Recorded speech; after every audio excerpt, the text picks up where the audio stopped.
The Book of Exodus.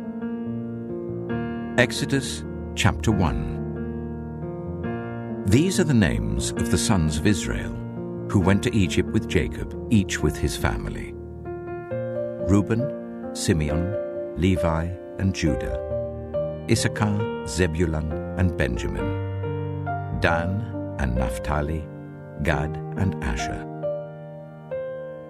The descendants of Jacob numbered 70 in all. Joseph was already in Egypt. Now Joseph and all his brothers and all that generation died. But the Israelites were exceedingly fruitful. They multiplied greatly, increased in numbers, and became so numerous that the land was filled with them.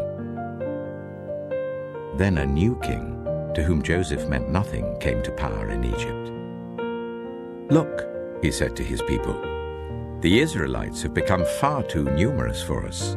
Come, we must deal shrewdly with them, or they will become even more numerous, and if war breaks out, will join our enemies, fight against us, and leave the country." So they put slave masters over them to oppress them with forced labor, and they built Pithom and Ramesses as store cities for Pharaoh. But the more they were oppressed, the more they multiplied and spread. So the Egyptians came to dread the Israelites and worked them ruthlessly. They made their lives bitter with harsh labor in brick and mortar and with all kinds of work in the fields. In all their harsh labor, the Egyptians worked them ruthlessly. The king of Egypt said to the Hebrew midwives, whose names were Shiphrah and Puah, "When you are helping the Hebrew women during childbirth on the delivery stool, if you see that the baby is a boy, kill him. But if it is a girl, let her live." The midwives, however, feared God and did not do what the king of Egypt had told them to do. They let the boys live. Then the king of Egypt summoned the midwives and asked them, "Why have you done this? Why have you let the boys live?" The midwives answered Pharaoh, "Hebrew women are not like Egyptian women. They are vigorous and give birth before the midwives arrive." So God was kind to the midwives, and the people increased and became even more numerous. And because the midwives feared God, he gave them families of their own. Then Pharaoh gave this order to all his people: "Every Hebrew boy that is born, you must throw into the Nile, but let every girl live."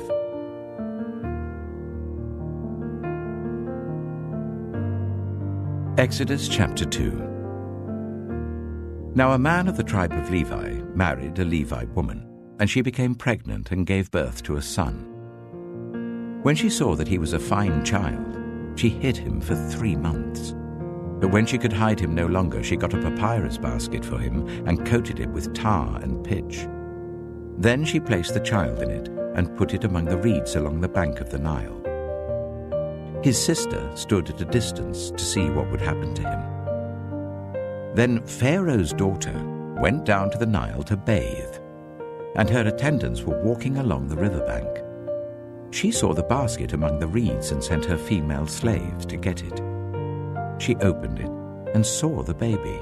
He was crying, and she felt sorry for him. "This is one of the Hebrew babies," she said. Then his sister asked Pharaoh's daughter, "Shall I go and get one of the Hebrew women to nurse the baby for you?"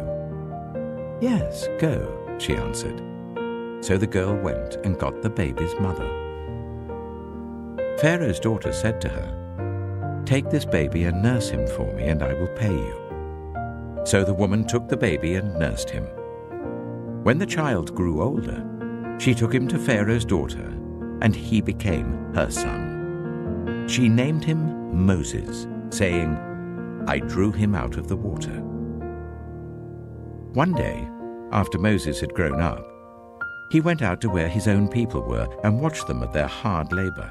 He saw an Egyptian beating a Hebrew, one of his own people.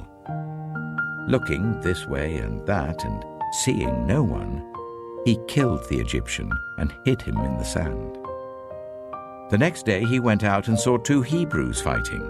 He asked the one in the wrong, "Why are you hitting your fellow Hebrew?" The man said, Who made you ruler and judge over us? Are you thinking of killing me as you killed the Egyptian?" Then Moses was afraid and thought, "What I did must have become known." When Pharaoh heard of this, he tried to kill Moses. But Moses fled from Pharaoh and went to live in Midian, where he sat down by a well. Now a priest of Midian had 7 daughters, and they came to draw water and fill the troughs to water their father's flock. Some shepherds came along and drove them away, but Moses got up and came to their rescue and watered their flock. When the girls returned to Reuel, their father, he asked them, "Why have you returned so early today?" They answered, "An Egyptian rescued us from the shepherds. He even drew water for us and watered the flock." "And where is he?"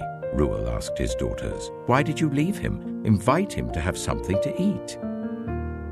Moses agreed to stay with the man, who gave his daughter Zipporah to Moses in marriage.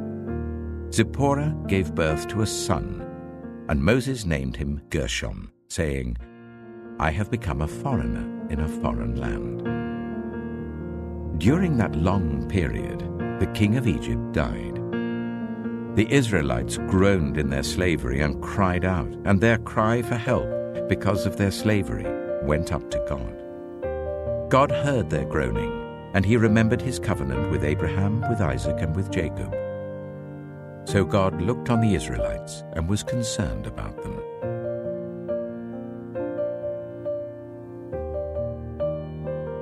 Exodus chapter 3. Now Moses was tending the flock of Jethro, his father-in-law, the priest of Midian. And he led the flock to the far side of the wilderness and came to Horeb, the mountain of God. There the angel of the Lord appeared to him in flames of fire from within a bush. Moses saw that though the bush was on fire, it did not burn up. So Moses thought, "I will go over and see this strange sight, why the bush does not burn up." When the Lord saw that he had gone over to look, God called to him from within the bush, "Moses, Moses." And Moses said, "Here I am." "Do not come any closer," God said. "Take off your sandals, for the place where you are standing is holy ground." Then he said, "I am the God of your father, the God of Abraham, the God of Isaac, and the God of Jacob." At this, Moses hid his face, because he was afraid to look at God. The Lord said, "I have indeed seen the misery of my people in Egypt. I have heard them crying out because of their slave drivers, and I am concerned about their suffering. So I have come down to rescue them from the hand of the Egyptians, and to bring them up out of that land into a good and spacious land, a land flowing with milk and honey, the home of the Canaanites, Hittites, Amorites, Perizzites, Hivites, and Jebusites. And now the cry of the Israelites has reached me, and I have seen the way the Egyptians are oppressing them. So now, go. I'm sending you to Pharaoh to bring my people, the Israelites, out of Egypt." But Moses said to God, "Who am I that I should go to Pharaoh and bring the Israelites out of Egypt?" And God said, "I will be with you, and this will be the sign to you that it is I who have sent you. When you have brought the people out of Egypt, you will worship God on this mountain." Moses said to God, "Suppose I go to the Israelites and say to them, 'The God of your fathers has sent me to you,' and they ask me, 'What is his name?' Then what shall I tell them?" God said to Moses, "I am who I am. This is what you are to say to the Israelites. I am has sent me to you." God also said to Moses, "Say to the Israelites, 'The Lord, the God of your fathers, the God of Abraham, the God of Isaac, and the God of Jacob, has sent me to you.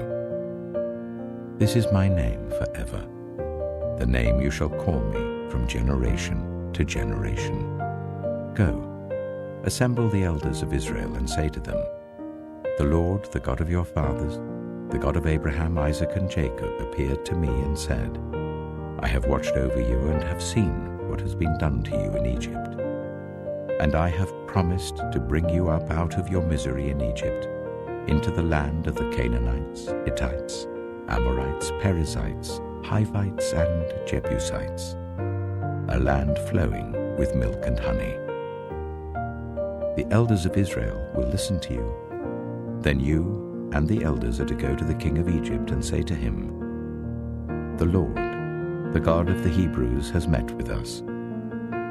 Let us take a 3-day journey into the wilderness to offer sacrifices to the Lord our God.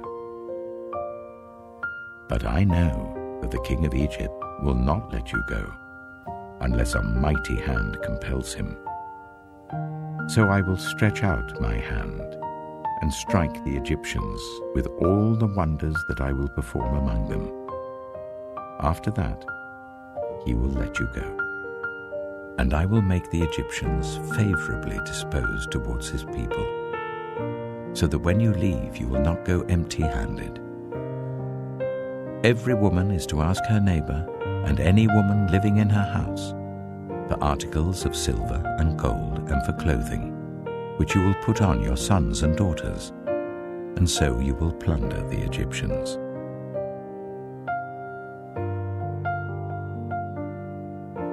Exodus chapter 4. Moses answered, What if they do not believe me or listen to me and say, The Lord did not appear to you? Then the Lord said to him, What is that in your hand? A staff, he replied. The Lord said, Throw it on the ground. Moses threw it on the ground, and it became a snake, and he ran from it.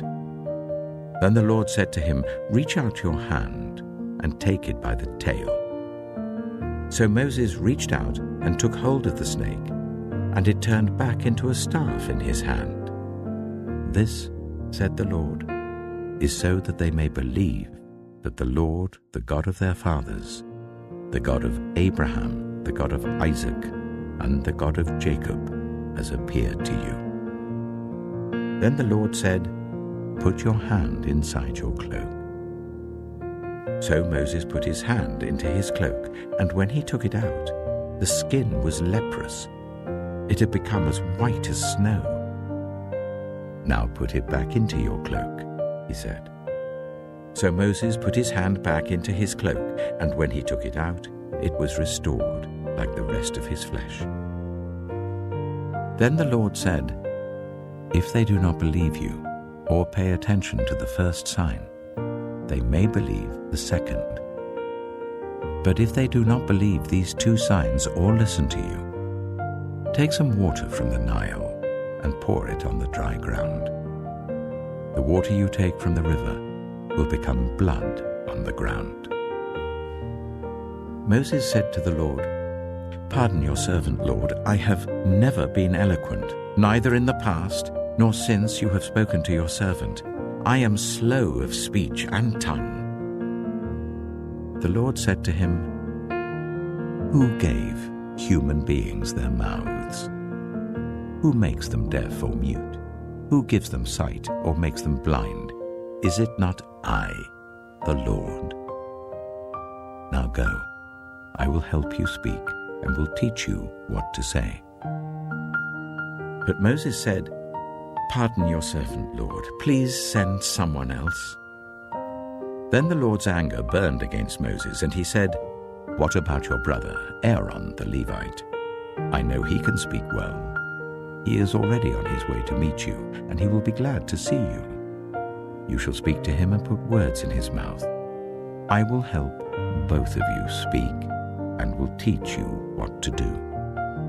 He will speak to the people for you, and it will be as if he were your mouth, and as if you were God to him. But take this staff in your hand, so that you can perform the signs with it. Then Moses went back to Jethro, his father-in-law, and said to him, Let me return to my own people in Egypt to see if any of them are still alive. Jethro said, Go, and I wish you well.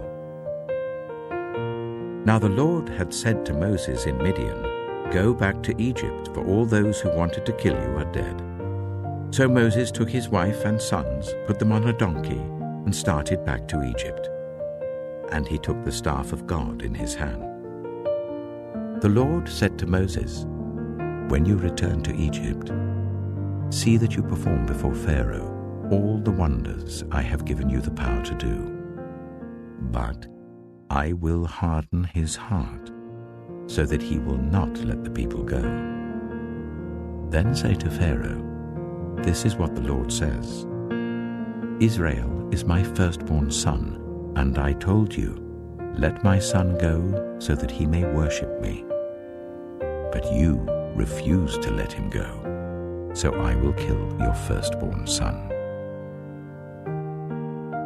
At a lodging place on the way, the Lord met Moses and was about to kill him. But Zipporah took a flint knife, cut off her son's foreskin, and touched Moses' feet with it. "Surely you are a bridegroom of blood to me," she said. So the Lord let him alone. At that time she said bridegroom of blood, referring to circumcision. The Lord said to Aaron, "Go into the wilderness to meet Moses." So he met Moses at the mountain of God and kissed him. Then Moses told Aaron everything the Lord had sent him to say, and also about all the signs he had commanded him to perform. Moses and Aaron brought together all the elders of the Israelites, and Aaron told them everything the Lord had said to Moses. He also performed the signs before the people, and they believed. And when they heard that the Lord was concerned about them and had seen their misery, they bowed down and worshipped.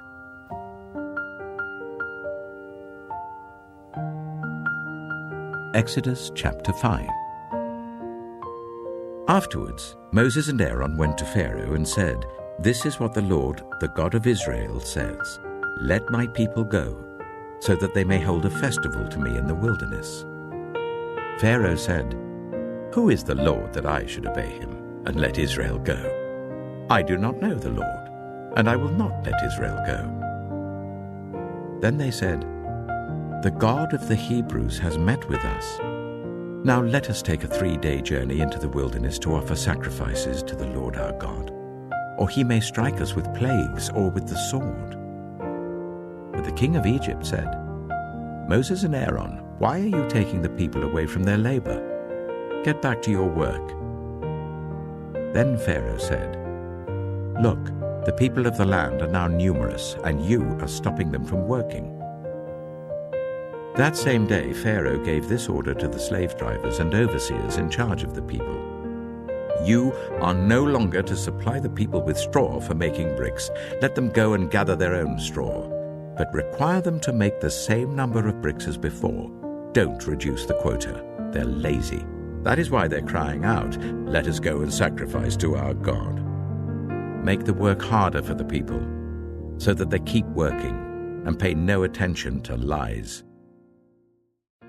Then the slave drivers and the overseers went out and said to the people, "This is what Pharaoh says, I will not give you any more straw. Go and get your own straw wherever you can find it, but your work will not be reduced at all." So the people scattered all over Egypt to gather stubble to use for straw. The slave drivers kept pressing them, saying, "Complete the work required of you for each day, just as when you had straw." And Pharaoh's slave drivers beat the Israelite overseers they had appointed, demanding, "Why haven't you met your quota of bricks yesterday or today as before?" Then the Israelite overseers went and appealed to Pharaoh, "Why have you treated your servants this way? Your servants are given no straw, yet we are told, 'Make bricks.' Your servants are being beaten, but the fault is with your own people." Pharaoh said, "Lazy. That's what you are, lazy. That is why you keep saying, 'Let us go and sacrifice to the Lord.' Now get to work. You will not be given any straw, yet you must produce your full quota of bricks." The Israelite overseers realized they were in trouble when they were told, "You are not to reduce the number of bricks required of you for each day." When they left Pharaoh, they found Moses and Aaron waiting to meet them, and they said, "May the Lord look on you and judge you. You have made us obnoxious to Pharaoh and his officials, and have put a sword in their hand to kill us." Moses returned to the Lord and said, "Why, Lord? Why have you brought trouble on this people? Is this why you sent me? Ever since I went to Pharaoh to speak in your name, he has brought trouble on this people, and you have not rescued your people at all."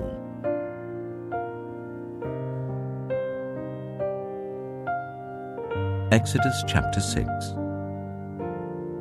Then the Lord said to Moses, "Now you will see what I will do to Pharaoh. Because of my mighty hand, he will let them go. Because of my mighty hand, he will drive them out of his country." God also said to Moses, "I am the Lord. I appeared to Abraham, to Isaac, and to Jacob as God Almighty, but by my name, the Lord, I did not make myself known to them. I also established my covenant with them to give them the land of Canaan, where they resided as foreigners. Moreover, I have heard the groaning of the Israelites, whom the Egyptians are enslaving, and I have remembered my covenant. Therefore say to the Israelites, I am the Lord, and I will bring you out from under the yoke of the Egyptians. I will free you from being slaves to them. I will redeem you with an outstretched arm and with mighty acts of judgment. I will take you as my own people, and I will be your God. Then you will know that I am the Lord your God, who has brought you out from under the yoke of the Egyptians, and I will bring you to the land I swore with uplifted hand to give to Abraham, to Isaac, and to Jacob. I will give it to you as a possession. I am the Lord." Moses reported this to the Israelites, but they did not listen to him because of their discouragement and harsh labor. Then the Lord said to Moses, "Go, tell Pharaoh, king of Egypt, to let the Israelites go out of his country." But Moses said to the Lord, "If the Israelites will not listen to me, why would Pharaoh listen to me, since I speak with faltering lips?" Now the Lord spoke to Moses and Aaron about the Israelites and Pharaoh, king of Egypt, and he commanded them to bring the Israelites out of Egypt. These were the heads of their families. The sons of Reuben, the firstborn of Israel, were Hanok and Palu, Hezron and Carmi. These were the clans of Reuben. The sons of Simeon were Jemuel, Jamin, Ohad, Jachin, Zohar, and Sheuel, the son of a Canaanite woman. These were the clans of Simeon. These were the names of the sons of Levi according to their records: Gershon, Kohath, and Merari. Levi lived 137 years. The sons of Gershon by clans were Libni and Shimei. The sons of Kohath were Amram, Ishar, Hebron, and Uzziel. Kohath lived 133 years. The sons of Merari were Mahli and Mushi. These were the clans of Levi according to their records. Amram married his father's sister, Jochebed, who bore him Aaron and Moses. Amram lived 137 years. The sons of Izhar were Korah, Nepheg, and Zikri. The sons of Uzziel were Mishael, Elzaphan, and Sithri. Aaron married Elisheba, daughter of Amminadab and sister of Nahshon, and she bore him Nadab and Abihu, Eleazar and Ithamar. The sons of Korah were Asa, Elkanah, and Abiasaph. These were the Korahite clans. Eleazar, son of Aaron, married one of the daughters of Putiel, and she bore him Phinehas. These were the heads of the Levite families, clan by clan. It was this Aaron and Moses to whom the Lord had said, "Bring the Israelites out of Egypt by their divisions." They were the ones who spoke to Pharaoh, king of Egypt, about bringing the Israelites out of Egypt, this same Moses and Aaron. Now when the Lord spoke to Moses in Egypt, he said to him, I am the Lord. Tell Pharaoh, king of Egypt, everything I tell you. But Moses said to the Lord, Since I speak with faltering lips, why would Pharaoh listen to me?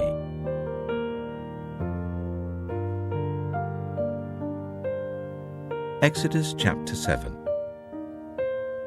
Then the Lord said to Moses, See, I have made you like God to Pharaoh, and your brother Aaron will be your prophet. You are to say everything I command you, and your brother Aaron is to tell Pharaoh to let the Israelites go out of his country. But I will harden Pharaoh's heart, and though I multiply my signs and wonders in Egypt, he will not listen to you. Then I will lay my hand on Egypt, and with mighty acts of judgment I will bring out my divisions, my people, the Israelites, and the Egyptians will know that I am the Lord, when I stretch out my hand against Egypt and bring the Israelites out of it. Moses and Aaron did just as the Lord commanded them. Moses was 80 years old, and Aaron 83 when they spoke to Pharaoh. The Lord said to Moses and Aaron, When Pharaoh says to you, Perform a miracle, then say to Aaron, Take your staff and throw it down before Pharaoh, and it will become a snake. So Moses and Aaron went to Pharaoh and did just as the Lord commanded. Aaron threw his staff down in front of Pharaoh and his officials, and it became a snake. Pharaoh then summoned the wise men and sorcerers, and the Egyptian magicians also did the same things by their secret arts. Each one threw down his staff, and it became a snake. But Aaron's staff swallowed up their staffs. Yet Pharaoh's heart became hard, and he would not listen to them, just as the Lord had said. Then the Lord said to Moses, Pharaoh's heart is unyielding. He refuses to let the people go. Go to Pharaoh in the morning as he goes out to the river. Confront him on the bank of the Nile, and take in your hand the staff that was changed into a snake. Then say to him, The Lord, the God of the Hebrews, has sent me to say to you, Let my people go, so that they may worship me in the wilderness. But until now you have not listened. This is what the Lord says, By this you will know that I am the Lord. With this staff that is in my hand, I will strike the water of the Nile, and it will be changed into blood. The fish in the Nile will die, and the river will stink. The Egyptians will not be able to drink its water. The Lord said to Moses, Tell Aaron, Take your staff and stretch out your hand over the waters of Egypt, over the streams and canals, over the ponds and all the reservoirs, and they will turn to blood. Blood will be everywhere in Egypt, even in vessels of wood and stone. Moses and Aaron did just as the Lord had commanded. He raised his staff in the presence of Pharaoh and his officials and struck the water of the Nile, and all the water was changed into blood. The fish in the Nile died, and the river smelled so bad that the Egyptians could not drink its water. Blood was everywhere in Egypt. But the Egyptian magicians did the same things by their secret arts, and Pharaoh's heart became hard. He would not listen to Moses and Aaron, just as the Lord had said. Instead, he turned and went into his palace, and did not take even this to heart. And all the Egyptians dug along the Nile to get drinking water, because they could not drink the water of the river. 7 days passed after the Lord struck the Nile.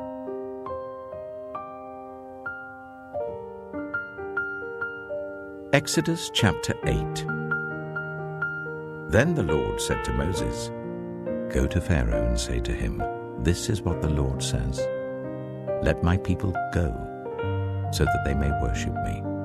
if you refuse to let them go, I will send a plague of frogs on your whole country. The Nile will teem with frogs. They will come up into your palace and your bedroom and onto your bed, into the houses of your officials and on your people, and into your ovens and kneading troughs. The frogs will come up on you and your people and all your officials. Then the Lord said to Moses, "Tell Aaron, stretch out your hand with your staff over the streams and canals and ponds, and make frogs come up on the land of Egypt."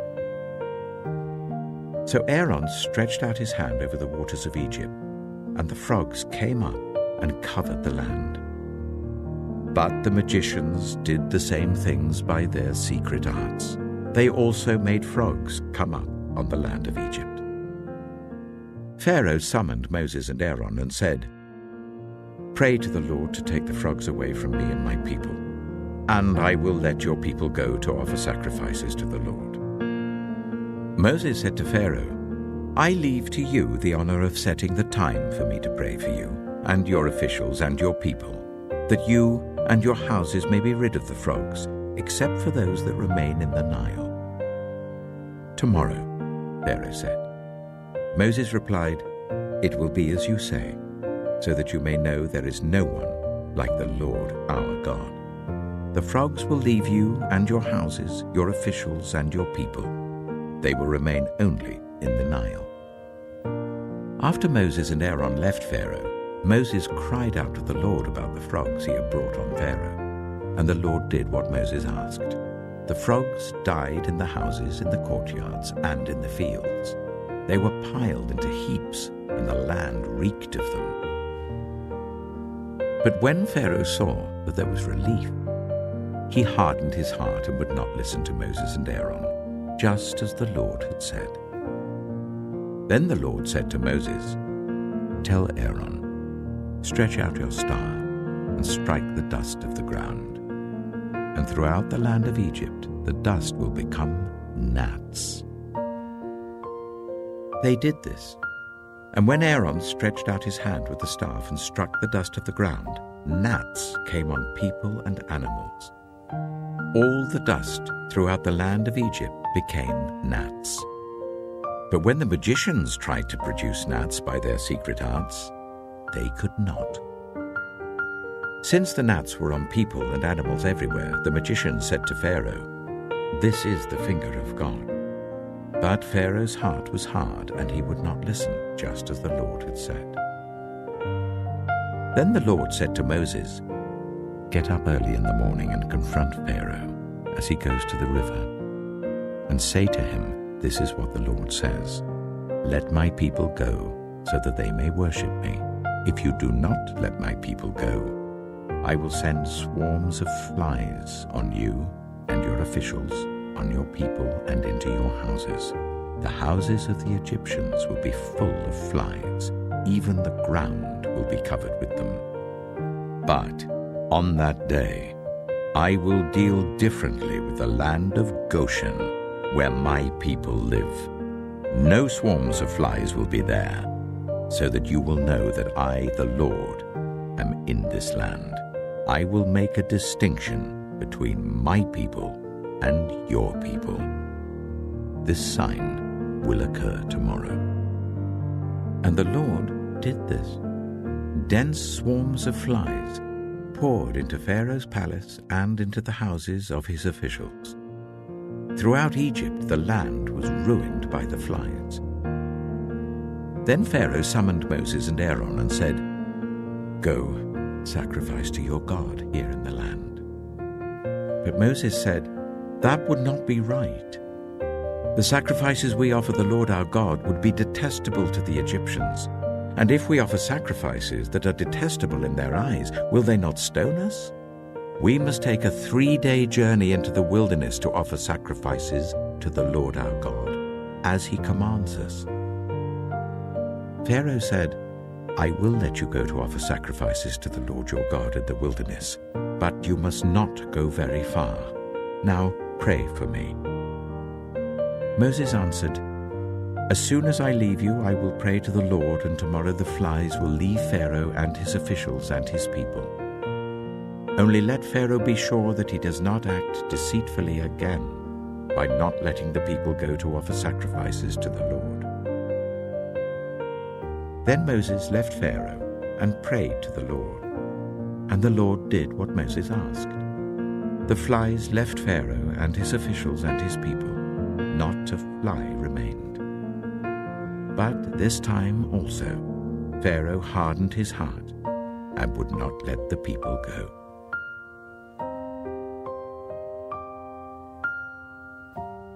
Exodus chapter 9.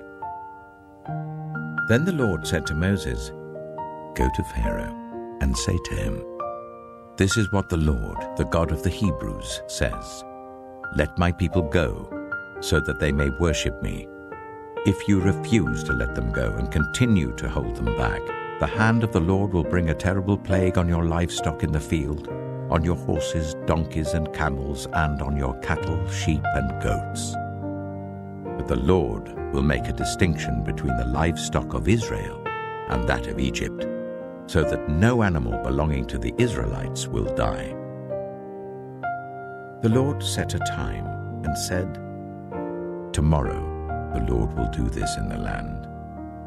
And the next day the Lord did it. All the livestock of the Egyptians died, but not one animal belonging to the Israelites died. Pharaoh investigated and found that not even one of the animals of the Israelites had died. Yet his heart was unyielding, and he would not let the people go. Then the Lord said to Moses and Aaron, "Take handfuls of soot from a furnace, and let Moses toss it into the air in the presence of Pharaoh.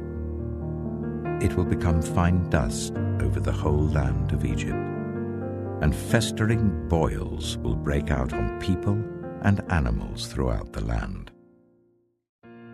So they took soot from a furnace and stood before Pharaoh. Moses tossed it into the air, and festering boils broke out on people and animals. The magicians could not stand before Moses because of the boils that were on them and on all the Egyptians. But the Lord hardened Pharaoh's heart, and he would not listen to Moses and Aaron, just as the Lord had said to Moses. Then the Lord said to Moses, "Get up early in the morning, confront Pharaoh, and say to him, 'This is what the Lord, the God of the Hebrews, says. Let my people go, so that they may worship me. For this time I will send the full force of my plagues against you and against your officials and your people, so you may know that there is no one like me in all the earth. For by now I could have stretched out my hand and struck you and your people with a plague that would have wiped you off the earth. But I have raised you up for this very purpose, that I might show you my power, and that my name might be proclaimed in all the earth. You still set yourself against my people and will not let them go. Therefore, at this time tomorrow I will send the worst hailstorm that has ever fallen on Egypt from the day it was founded till now. Give an order now to bring your livestock and everything you have in the field to a place of shelter, because the hail will fall on every person and animal that has not been brought in and is still out in the field, and they will die." Those officials of Pharaoh who feared the word of the Lord hurried to bring their slaves and their livestock inside. But those who ignored the word of the Lord left their slaves and livestock in the field. Then the Lord said to Moses, "Stretch out your hand towards the sky so that hail will fall all over Egypt, on people and animals and on everything growing in the fields of Egypt." When Moses stretched out his staff towards the sky, the Lord sent thunder and hail, and lightning flashed down to the ground. So the Lord rained hail on the land of Egypt. Hail fell, and lightning flashed back and forth. It was the worst storm in all the land of Egypt since it had become a nation. Throughout Egypt, hail struck everything in the fields, both people and animals. It beat down everything growing in the fields and stripped every tree. The only place it did not hail was the land of Goshen, where the Israelites were. Then Pharaoh summoned Moses and Aaron.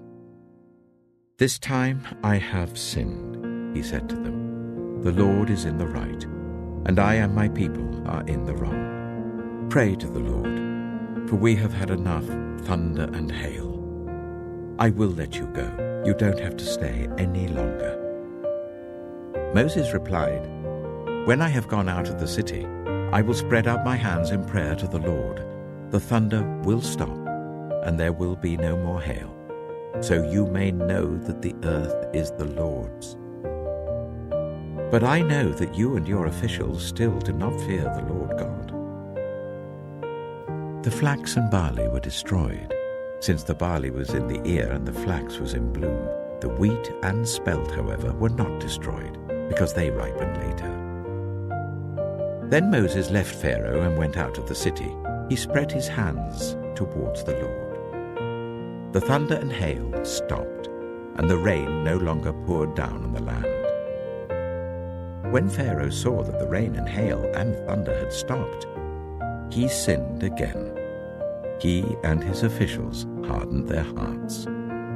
So Pharaoh's heart was hard, and he would not let the Israelites go, just as the Lord had said through Moses.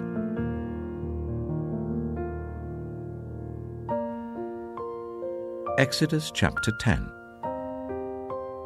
Then the Lord said to Moses, "Go to Pharaoh, for I have hardened his heart and the hearts of his officials, so that I may perform these signs of mine among them, that you may tell your children and grandchildren how I dealt harshly with the Egyptians, and how I performed my signs among them, and that you may know that I am the Lord." So Moses and Aaron went to Pharaoh and said to him, "This is what the Lord, the God of the Hebrews, says. How long will you refuse to humble yourself before me? Let my people go, so that they may worship me. If you refuse to let them go, I will bring locusts into your country tomorrow. They will cover the face of the ground so that it cannot be seen. They will devour what little you have left after the hail, including every tree that is growing in your fields. They will fill your houses and those of all your officials and all the Egyptians, something neither your parents nor your ancestors have ever seen, from the day they settled in this land till now." Then Moses turned and left Pharaoh. Pharaoh's officials said to him, "How long will this man be a snare to us? Let the people go, so that they may worship the Lord their God. Do you not realize that Egypt is ruined?" Then Moses and Aaron were brought back to Pharaoh. "Go worship the Lord your God," he said. "But tell me who will be going." Moses answered, "We will go with our young and our old, with our sons and our daughters, and with our flocks and herds, because we are to celebrate a festival to the Lord." Pharaoh said, "The Lord be with you, if I let you go, along with your women and children. Clearly you are bent on evil. No, let only the men go and worship the Lord, since that's what you have been asking for." Then Moses and Aaron were driven out of Pharaoh's presence. And the Lord said to Moses, "Stretch out your hand over Egypt, so that locusts swarm over the land and devour everything growing in the fields, everything left by the hail." So Moses stretched out his staff over Egypt, and the Lord made an east wind blow across the land all that day and all that night. By morning, the wind had brought the locusts.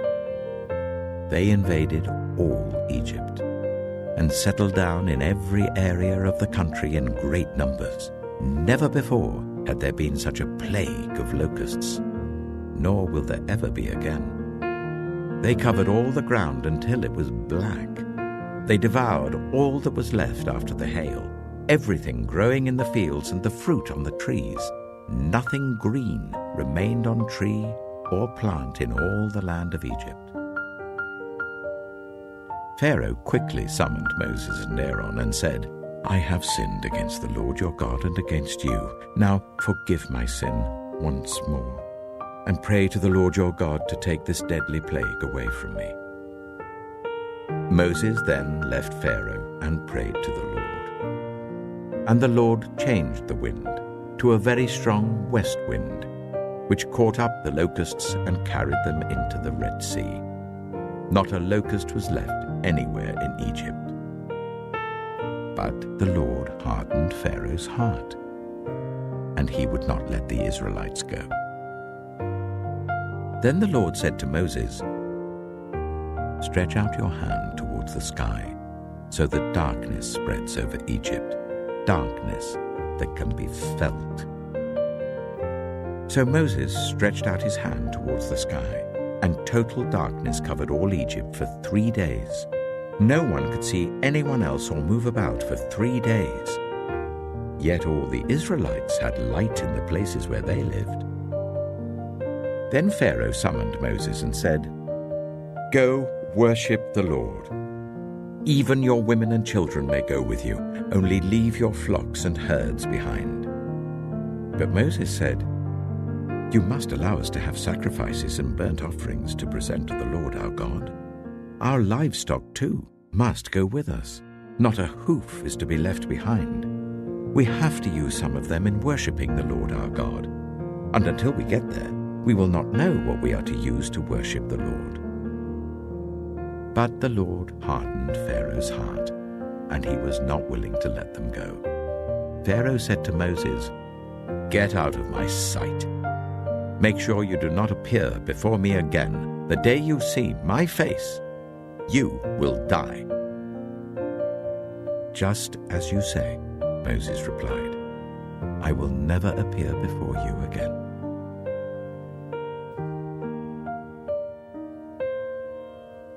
Exodus chapter 11. Now the Lord said to Moses, I will bring one more plague on Pharaoh and on Egypt. After that, he will let you go from here, and when he does, he will drive you out completely. Tell the people that men and women alike are to ask their neighbors for articles of silver and gold. The Lord made the Egyptians favorably disposed towards the people, and Moses himself was highly regarded in Egypt by Pharaoh's officials and by the people. So Moses said, This is what the Lord says, About midnight I will go throughout Egypt. Every firstborn son in Egypt will die, from the firstborn son of Pharaoh who sits on the throne to the firstborn son of the female slave who is at her handmill, and all the firstborn of the cattle as well. There will be loud wailing throughout Egypt, worse than there has ever been or ever will be again. But among the Israelites, not a dog will bark at any person or animal. Then you will know that the Lord makes a distinction between Egypt and Israel. All these officials of yours will come to me, bowing down before me and saying, Go, you and all the people who follow you. After that, I will leave. Then Moses, hot with anger, left Pharaoh. The Lord had said to Moses, Pharaoh will refuse to listen to you, so that my wonders may be multiplied in Egypt. Moses and Aaron performed all these wonders before Pharaoh, but the Lord hardened Pharaoh's heart, and he would not let the Israelites go out of his country.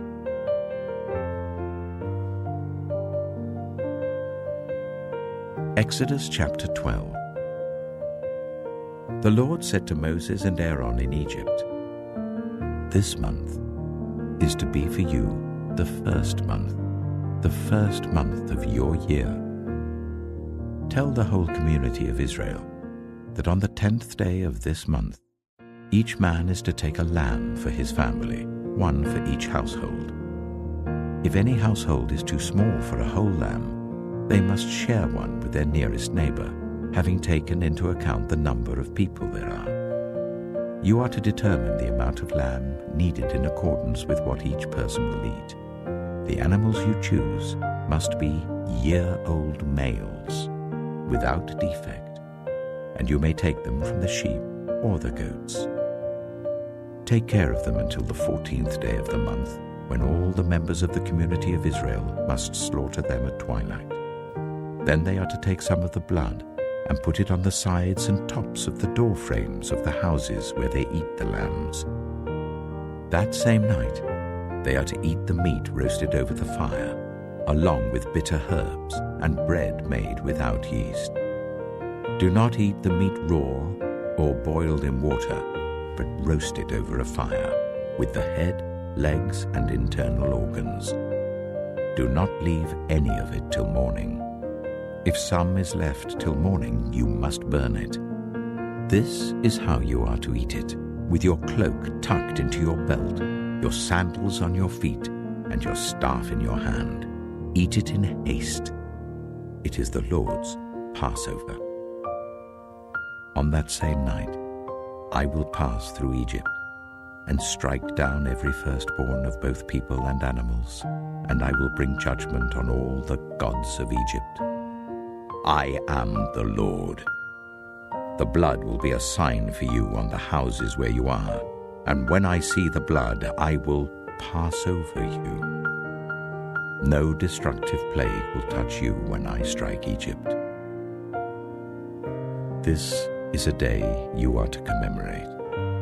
For the generations to come you shall celebrate it as a festival to the Lord, a lasting ordinance. For 7 days you are to eat bread made without yeast. On the first day remove the yeast from your houses, for whoever eats anything with yeast in it from the first day until the 7th must be cut off from Israel. On the first day hold a sacred assembly, and another one on the 7th day. Do no work at all on these days, except to prepare food for everyone to eat. That is all you may do. Celebrate the festival of unleavened bread, because it was on this very day that I brought your divisions out of Egypt. Celebrate this day as a lasting ordinance for the generations to come. In the first month, you are to eat bread made without yeast, from the evening of the 14th day until the evening of the 21st day. For 7 days, no yeast is to be found in your houses, and anyone, whether foreigner or native born, who eats anything with yeast in it, must be cut off from the community of Israel. Eat nothing made with yeast. Wherever you live, you must eat unleavened bread. Then Moses summoned all the elders of Israel and said to them, Go at once and select the animals for your families and slaughter the Passover lamb. Take a bunch of hyssop, dip it into the blood in the basin, and put some of the blood on the top and on both sides of the doorframe. None of you shall go out of the door of your house until morning. When the Lord goes through the land to strike down the Egyptians, he will see the blood on the top and sides of the doorframe and will pass over that doorway, and he will not permit the destroyer to enter your houses and strike you down. Obey these instructions as a lasting ordinance for you and your descendants. When you enter the land that the Lord will give you as he promised, observe this ceremony. And when your children ask you, What does this ceremony mean to you? Then tell them, It is the Passover sacrifice to the Lord, who passed over the houses of the Israelites in Egypt and spared our homes when he struck down the Egyptians. Then the people bowed down and worshipped. The Israelites did just what the Lord commanded Moses and Aaron. At midnight, the Lord struck down all the firstborn in Egypt, from the firstborn of Pharaoh who sat on the throne, to the firstborn of the prisoner who was in the dungeon, and the firstborn of all the livestock as well. Pharaoh and all his officials and all the Egyptians got up during the night, and there was loud wailing in Egypt, for there was not a house without someone dead. During the night, Pharaoh summoned Moses and Aaron and said, "Up, leave my people, you and the Israelites. Go worship the Lord as you have requested. Take your flocks and herds as you have said, and go. And also bless me." The Egyptians urged the people to hurry and leave the country. "For otherwise," they said, "we will all die." So the people took their dough before the yeast was added and carried it on their shoulders in kneading troughs wrapped in clothing. The Israelites did as Moses instructed and asked the Egyptians for articles of silver and gold and for clothing. The Lord had made the Egyptians favorably disposed towards the people, and they gave them what they asked for. So they plundered the Egyptians. The Israelites journeyed from Ramesses to Succoth. There were about 600,000 men on foot, besides women and children. Many other people went up with them, and also large droves of livestock, both flocks and herds. With the dough the Israelites had brought from Egypt, they baked loaves of unleavened bread. The dough was without yeast because they had been driven out of Egypt and did not have time to prepare food for themselves. Now the length of time the Israelite people lived in Egypt was 430 years. At the end of 430 years, to the very day, all the Lord's divisions left Egypt. Because the Lord kept vigil that night to bring them out of Egypt, on this night all the Israelites are to keep vigil to honor the Lord for the generations to come. The Lord said to Moses and Aaron, "These are the regulations for the Passover meal. No foreigner may eat it. Any slave you have bought may eat it after you have circumcised him, but a temporary resident or a hired worker may not eat it. It must be eaten inside the house. Take none of the meat outside the house. Do not break any of the bones. The whole community of Israel must celebrate it. A foreigner residing among you who wants to celebrate the Lord's Passover must have all the males in his household circumcised. Then he may take part, like one born in the land. No uncircumcised male may eat it. The same law applies both to the native-born and to the foreigner residing among you." All the Israelites did just what the Lord had commanded Moses and Aaron. And on that very day, the Lord brought the Israelites out of Egypt by their divisions.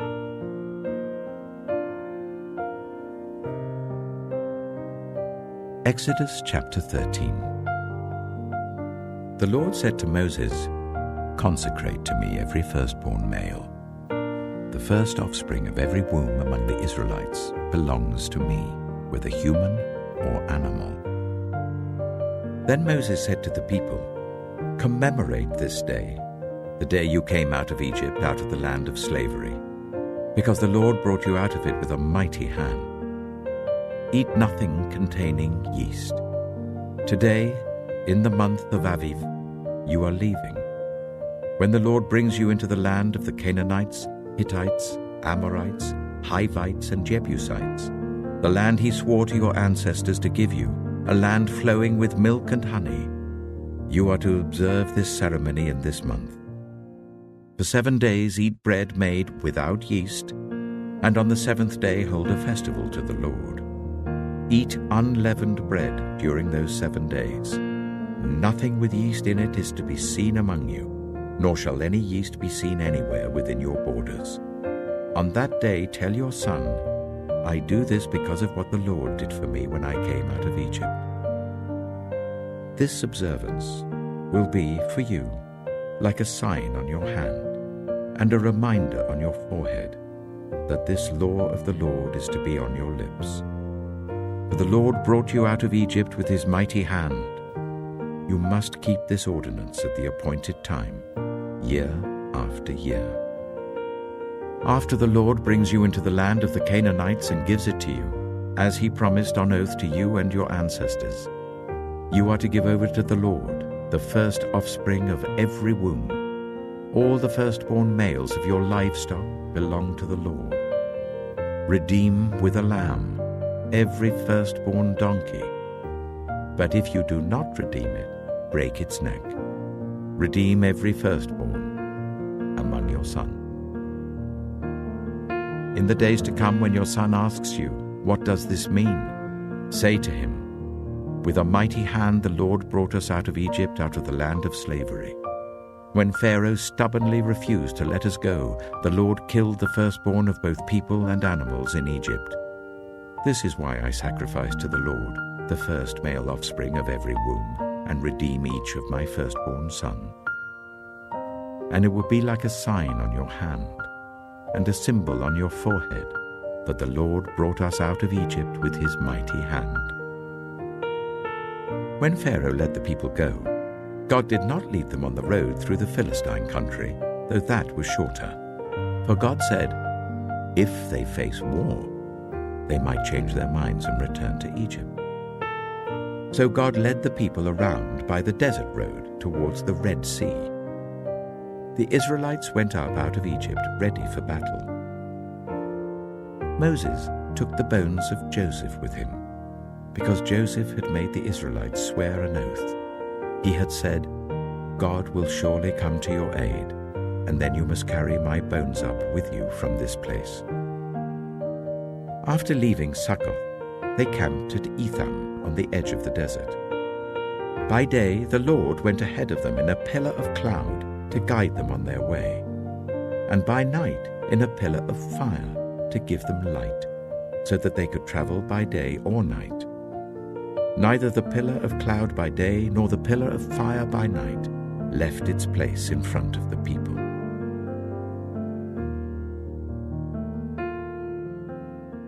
Exodus chapter 14. Then the Lord said to Moses, "Tell the Israelites to turn back and camp near Pi-hahiroth, between Migdol and the sea. They are to camp by the sea, directly opposite Baal-zephon. Pharaoh will think the Israelites are wandering around the land in confusion, hemmed in by the desert. And I will harden Pharaoh's heart, and he will pursue them. But I will gain glory for myself through Pharaoh and all his army, and the Egyptians will know that I am the Lord." So the Israelites did this.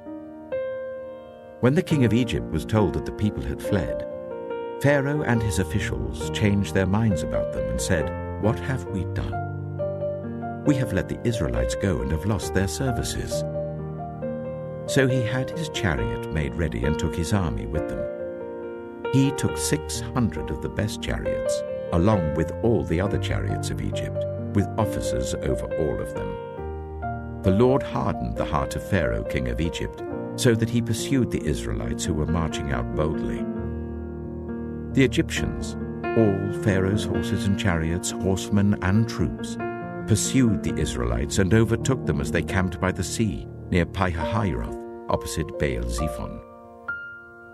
As Pharaoh approached, the Israelites looked up, and there were the Egyptians marching after them.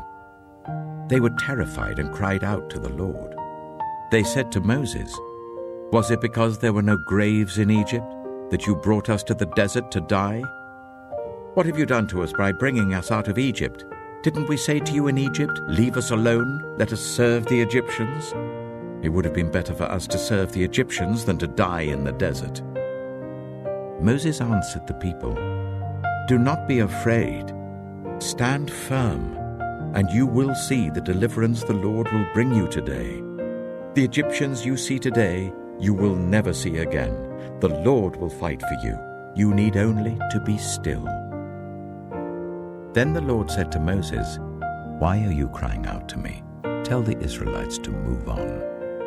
Raise your staff and stretch out your hand over the sea to divide the water, so that the Israelites can go through the sea on dry ground. I will harden the hearts of the Egyptians, so that they will go in after them. And I will gain glory through Pharaoh and all his army, through his chariots and his horsemen. The Egyptians will know that I am the Lord, when I gain glory through Pharaoh, his chariots, and his horsemen." Then the angel of God, who had been traveling in front of Israel's army, withdrew and went behind them. The pillar of cloud also moved from in front and stood behind them, coming between the armies of Egypt and Israel. Throughout the night the cloud brought darkness to the one side and light to the other, so neither went near the other all night long. Then Moses stretched out his hand over the sea, and all that night the Lord drove the sea back with a strong east wind and turned it into dry land. The waters were divided, and the Israelites went through the sea on dry ground, with a wall of water on their right and on their left. The Egyptians pursued them, and all Pharaoh's horses and chariots and horsemen followed them into the sea.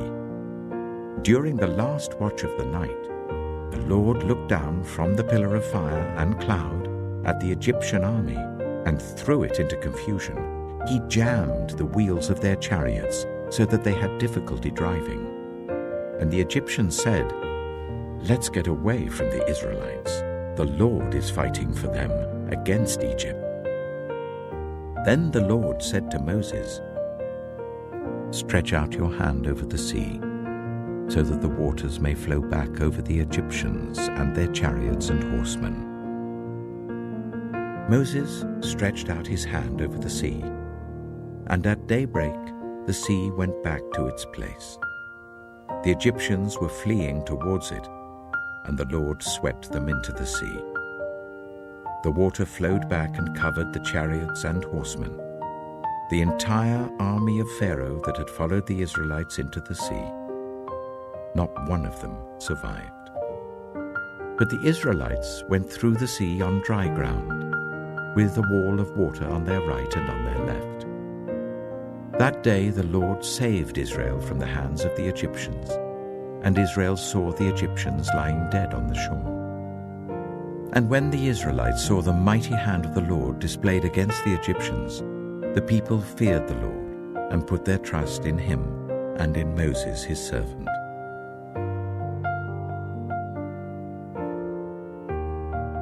Exodus chapter 15. Then Moses and the Israelites sang this song to the Lord. "I will sing to the Lord, for he is highly exalted. Both horse and driver he has hurled into the sea. The Lord is my strength and my defense. He has become my salvation. He is my God, and I will praise him, my father's God, and I will exalt him. The Lord is a warrior. The Lord is his name. Pharaoh's chariots and his army he has hurled into the sea. The best of Pharaoh's officers are drowned in the Red Sea. The deep waters have covered them. They sank to the depths like a stone.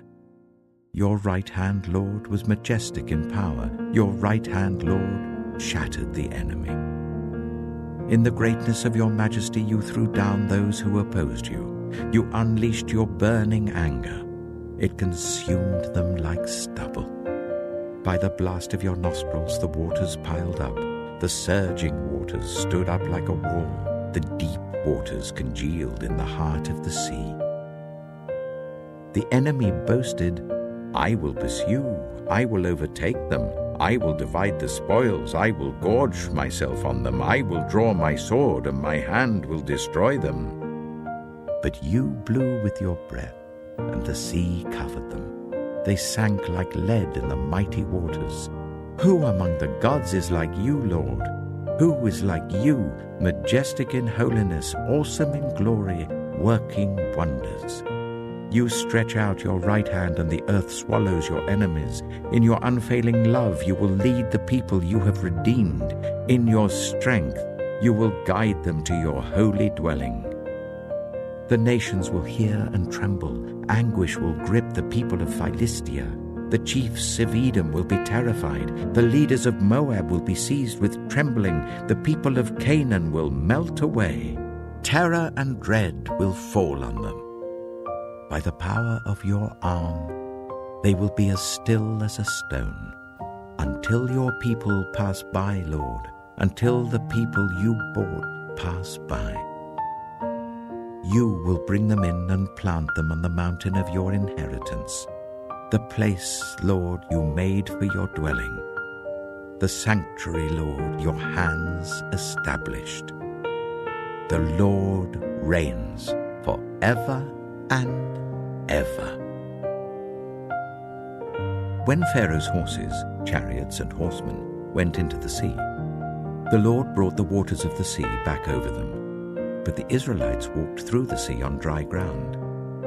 Then Miriam, the prophet, Aaron's sister, took a tambourine in her hand, and all the women followed her with tambourines and dancing. Miriam sang to them, "Sing to the Lord, for he is highly exalted. Both horse and driver he has hurled into the sea." Then Moses led Israel from the Red Sea, and they went into the desert of Shur. For 3 days they traveled in the desert without finding water. When they came to Marah, they could not drink its water because it was bitter. That is why the place is called Marah. So the people grumbled against Moses, saying, "What are we to drink?" Then Moses cried out to the Lord, and the Lord showed him a piece of wood. He threw it into the water, and the water became fit to drink. There the Lord issued a ruling and instruction for them and put them to the test. He said, "If you listen carefully to the Lord your God and do what is right in his eyes, if you pay attention to his commands and keep all his decrees, I will not bring on you any of the diseases I brought on the Egyptians, for I am the Lord who heals you." Then they came to Elim, where there were 12 springs and 70 palm trees, and they camped there near the water.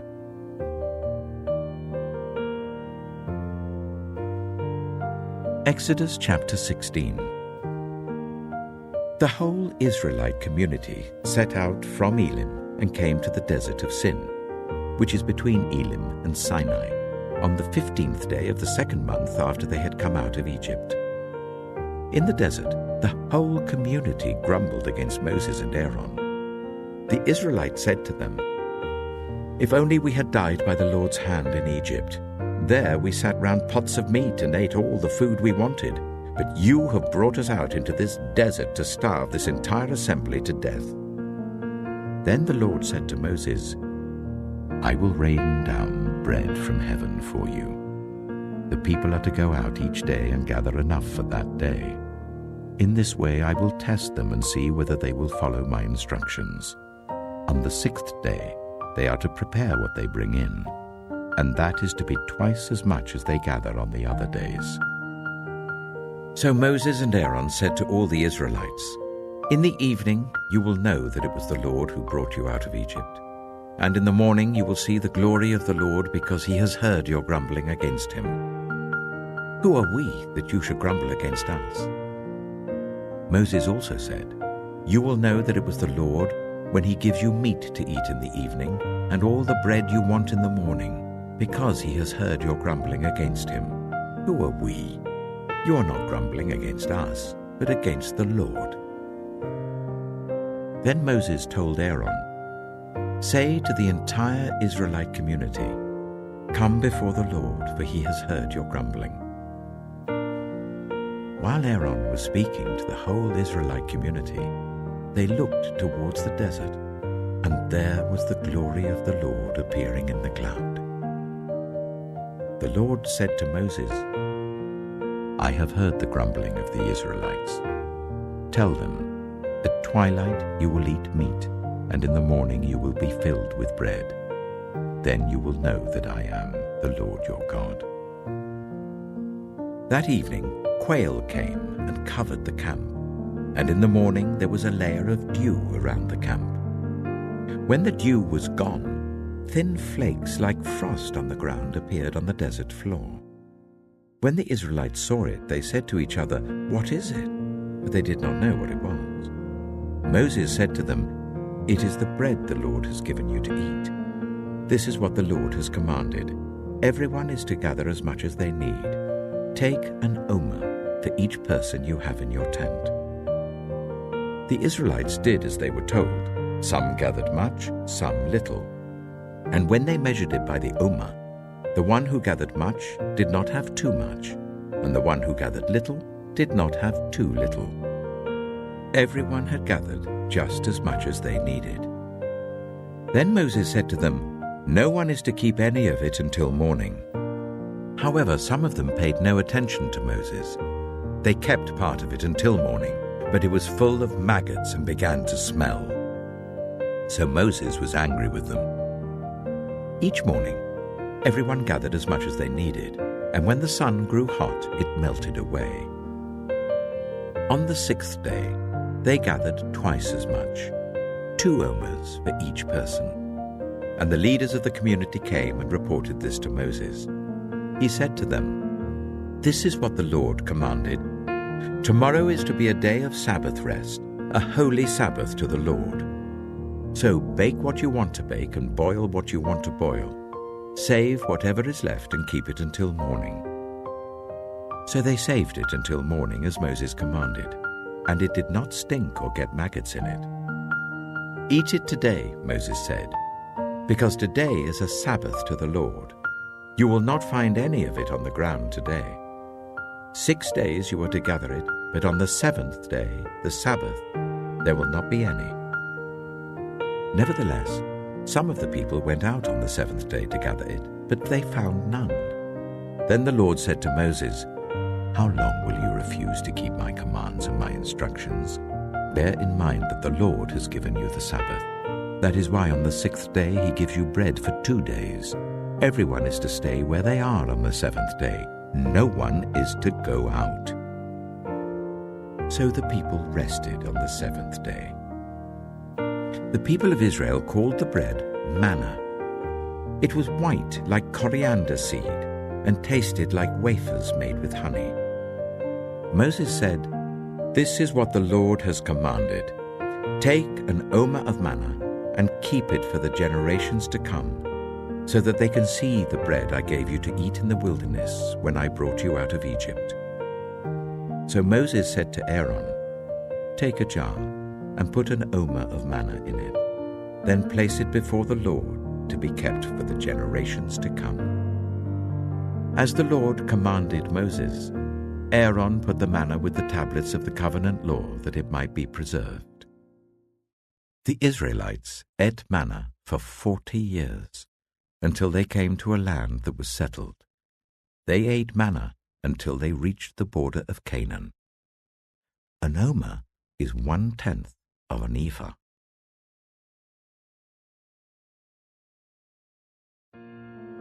Exodus chapter 17. The whole Israelite community set out from the desert of Sin, traveling from place to place as the Lord commanded. They camped at Rephidim, but there was no water for the people to drink. So they quarreled with Moses and said, "Give us water to drink." Moses replied, "Why do you quarrel with me? Why do you put the Lord to the test?" But the people were thirsty for water there, and they grumbled against Moses. They said, "Why did you bring us up out of Egypt to make us and our children and our livestock die of thirst?" Then Moses cried out to the Lord, "What am I to do with these people? They are almost ready to stone me." The Lord answered Moses, "Go out in front of the people. Take with you some of the elders of Israel, and take in your hand the staff with which you struck the Nile, and go. I will stand there before you by the rock at Horeb. Strike the rock, and water will come out of it for the people to drink." So Moses did this in the sight of the elders of Israel. And he called the place Massah and Meribah, because the Israelites quarreled, and because they tested the Lord, saying, "Is the Lord among us or not?" The Amalekites came and attacked the Israelites at Rephidim. Moses said to Joshua, "Choose some of our men and go out to fight the Amalekites. Tomorrow I will stand on top of the hill with the staff of God in my hands." So Joshua fought the Amalekites as Moses had ordered, and Moses, Aaron, and Hur went to the top of the hill. As long as Moses held up his hands, the Israelites were winning, but whenever he lowered his hands, the Amalekites were winning. When Moses' hands grew tired, They took a stone and put it under him, and he sat on it. Aaron and Hur held his hands up, one on one side, one on the other, so that his hands remained steady till sunset. So Joshua overcame the Amalekite army with the sword. Then the Lord said to Moses, "Write this on a scroll as something to be remembered, and make sure that Joshua hears it, because I will completely blot out the name of Amalek from under heaven." Moses built an altar and called it, "The Lord is my banner." He said, "Because hands were lifted up against the throne of the Lord will be at war against the Amalekites from generation to generation."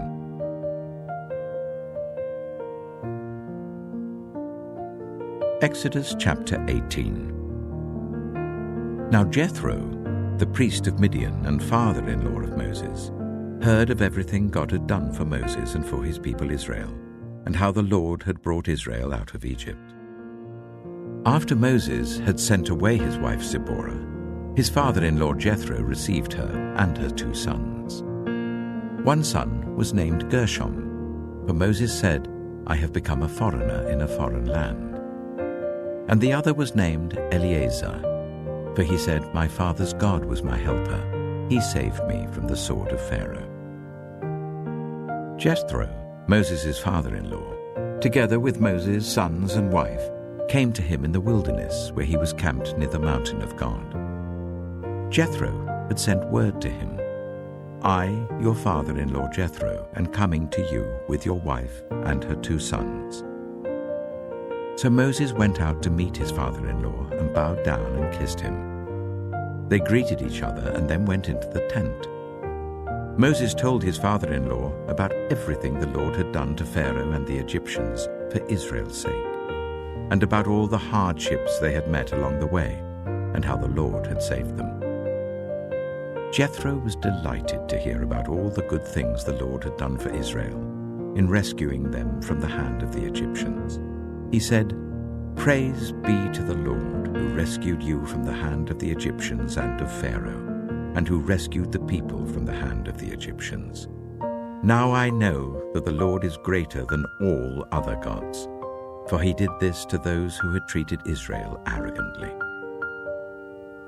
Then Jethro, Moses' father-in-law, brought a burnt offering and other sacrifices to God. And Aaron came with all the elders of Israel to eat a meal with Moses' father-in-law in the presence of God. The next day, Moses took his seat to serve as judge for the people, and they stood round him from morning till evening. When his father-in-law saw all that Moses was doing for the people, he said, "What is this you are doing for the people? Why do you alone sit as judge, while all these people stand round you from morning till evening?" Moses answered him, "Because the people come to me to seek God's will. Whenever they have a dispute, it is brought to me, and I decide between the parties and inform them of God's decrees and instructions." Moses' father-in-law replied, "What you are doing is not good. You and these people who come to you will only wear yourselves out. The work is too heavy for you. You cannot handle it alone. Listen now to me, and I will give you some advice, and may God be with you. You must be the people's representative before God and bring their disputes to him. Teach them his decrees and instructions, and show them the way they are to live and how they are to behave. But select capable men from all the people, men who fear God, trustworthy men who hate dishonest gain, and appoint them as officials over thousands, hundreds, fifties, and tens. Let them serve as judges for the people at all times. But let them bring every difficult case to you. The simple cases they can decide themselves. That will make your load lighter, because they will share it with you. If you do this, and God so command, you will be able to stand the strain, and all these people will go home satisfied." Moses listened to his father-in-law and did everything he said. He chose capable men from all Israel and made them leaders of the people, officials over thousands, hundreds, fifties, and tens. They served as judges for the people at all times. The difficult cases they brought to Moses, but the simple ones they decided themselves. Then Moses sent his father-in-law on his way, and Jethro returned to his own country.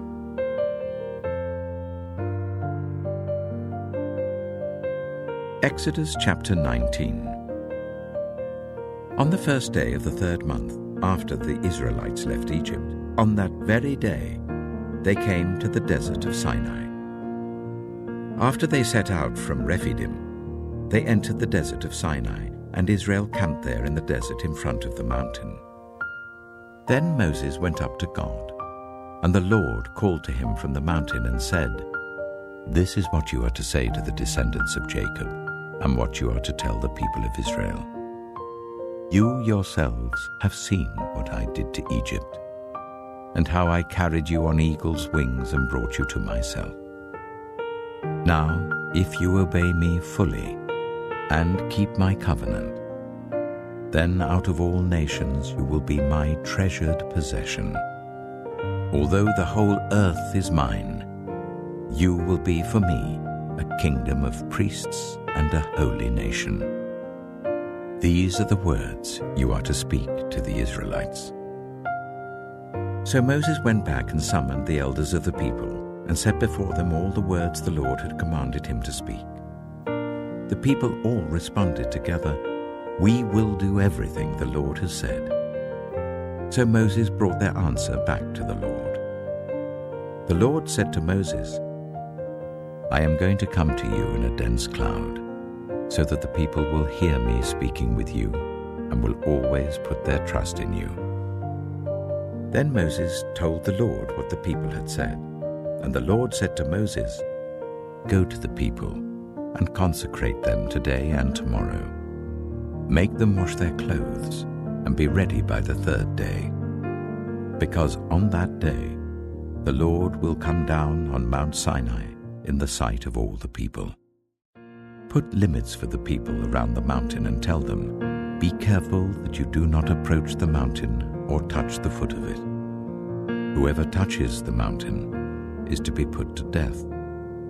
They are to be stoned or shot with arrows. Not a hand is to be laid on them. No person or animal shall be permitted to live. Only when the ram's horn sounds a long blast may they approach the mountain." After Moses had gone down the mountain to the people, he consecrated them and they washed their clothes. Then he said to the people, "Prepare yourselves for the third day. Abstain from sexual relations." On the morning of the third day, there was thunder and lightning, with a thick cloud over the mountain and a very loud trumpet blast. Everyone in the camp trembled. Then Moses led the people out of the camp to meet with God, and they stood at the foot of the mountain. Mount Sinai was covered with smoke, because the Lord descended on it in fire. The smoke billowed up from it like smoke from a furnace, and the whole mountain trembled violently. As the sound of the trumpet grew louder and louder, Moses spoke, and the voice of God answered him. The Lord descended to the top of Mount Sinai and called Moses to the top of the mountain. So Moses went up, and the Lord said to him, "Go down and warn the people, so they do not force their way through to see the Lord, and many of them perish. Even the priests who approach the Lord must consecrate themselves, or the Lord will break out against them." Moses said to the Lord, "The people cannot come up Mount Sinai because you yourself warned us. Put limits around the mountain and set it apart as holy." The Lord replied, "Go down and bring Aaron up with you, but the priests and the people must not force their way through to come up to the Lord, or he will break out against them." So Moses went down to the people and told them.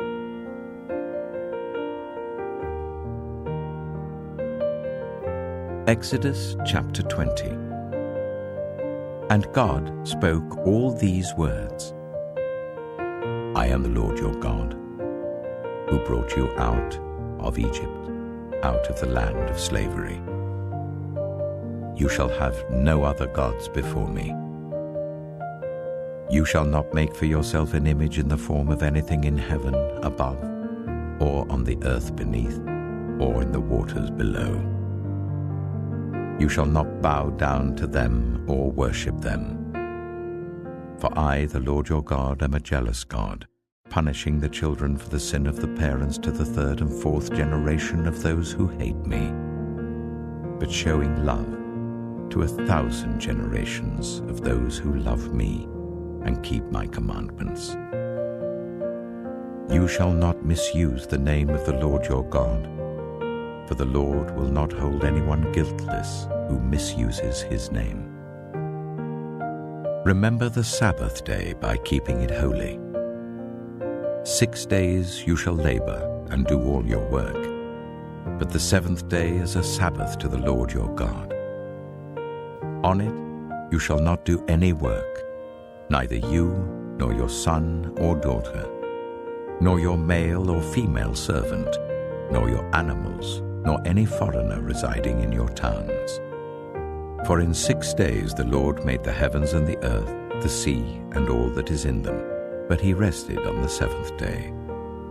Therefore the Lord blessed the Sabbath day and made it holy. Honor your father and your mother, so that you may live long in the land the Lord your God is giving you. You shall not murder. You shall not commit adultery. You shall not steal. You shall not give false testimony against your neighbor. You shall not covet your neighbor's house. You shall not covet your neighbor's wife, or his male or female servant, his ox or donkey, or anything that belongs to your neighbor.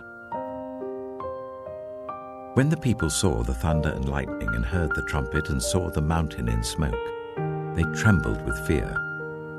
They stayed at a distance and said to Moses, "Speak to us yourself and we will listen, but do not let God speak to us or we will die."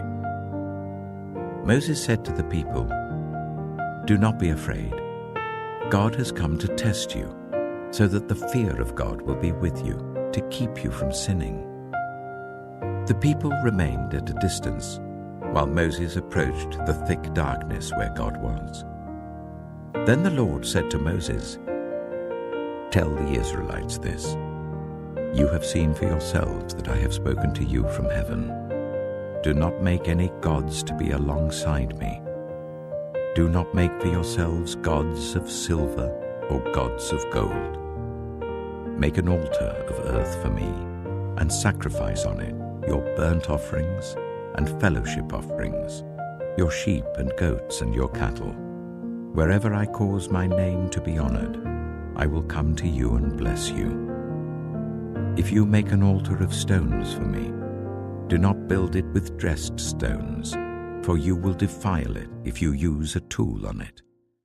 And do not go up to my altar on steps, or your private parts may be exposed."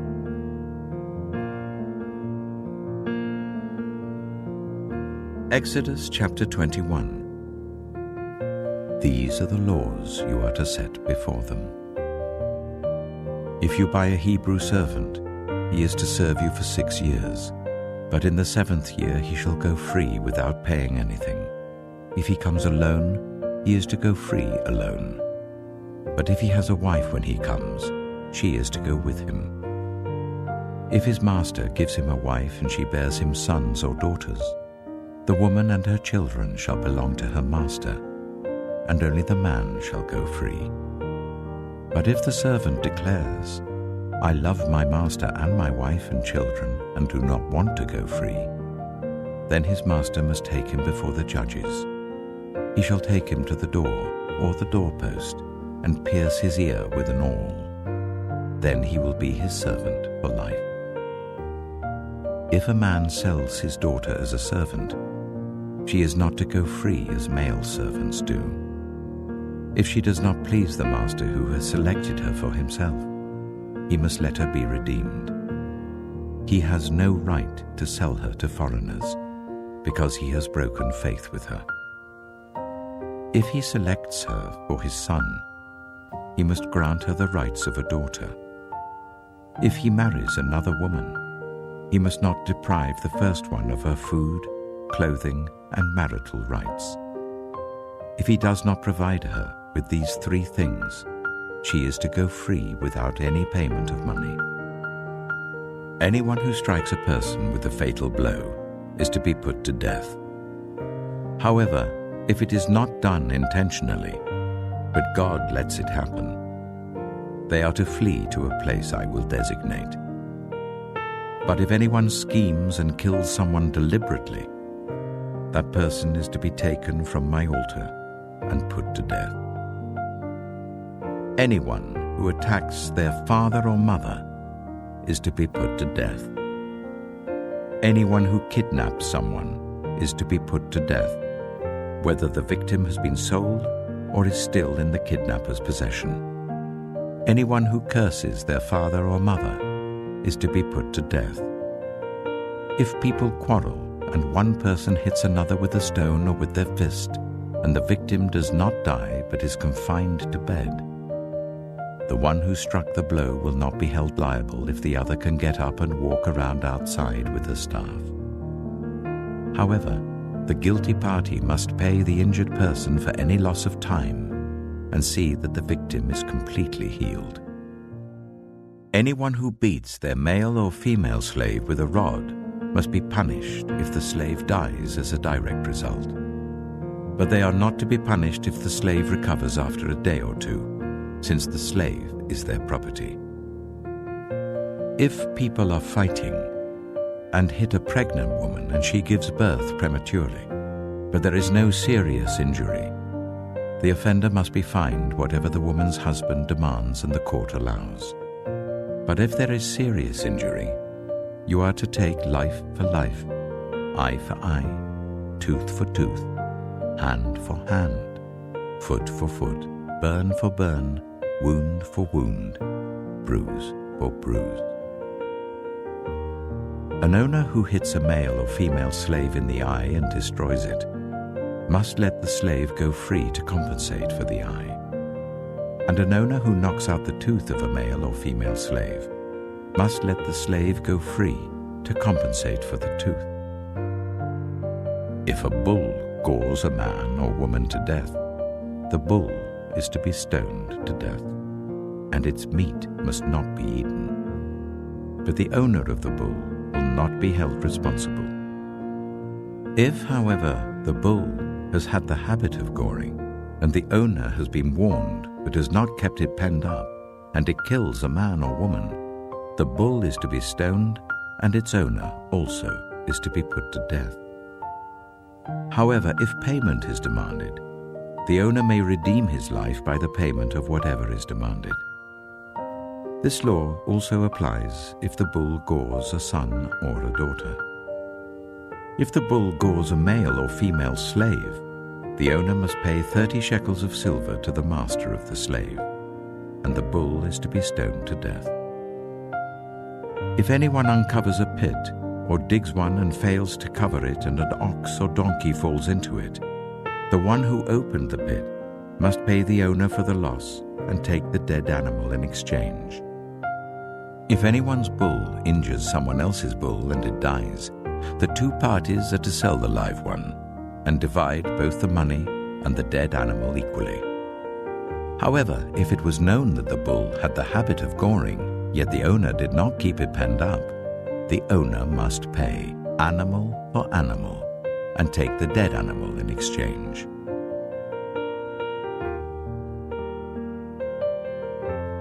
Exodus chapter 22.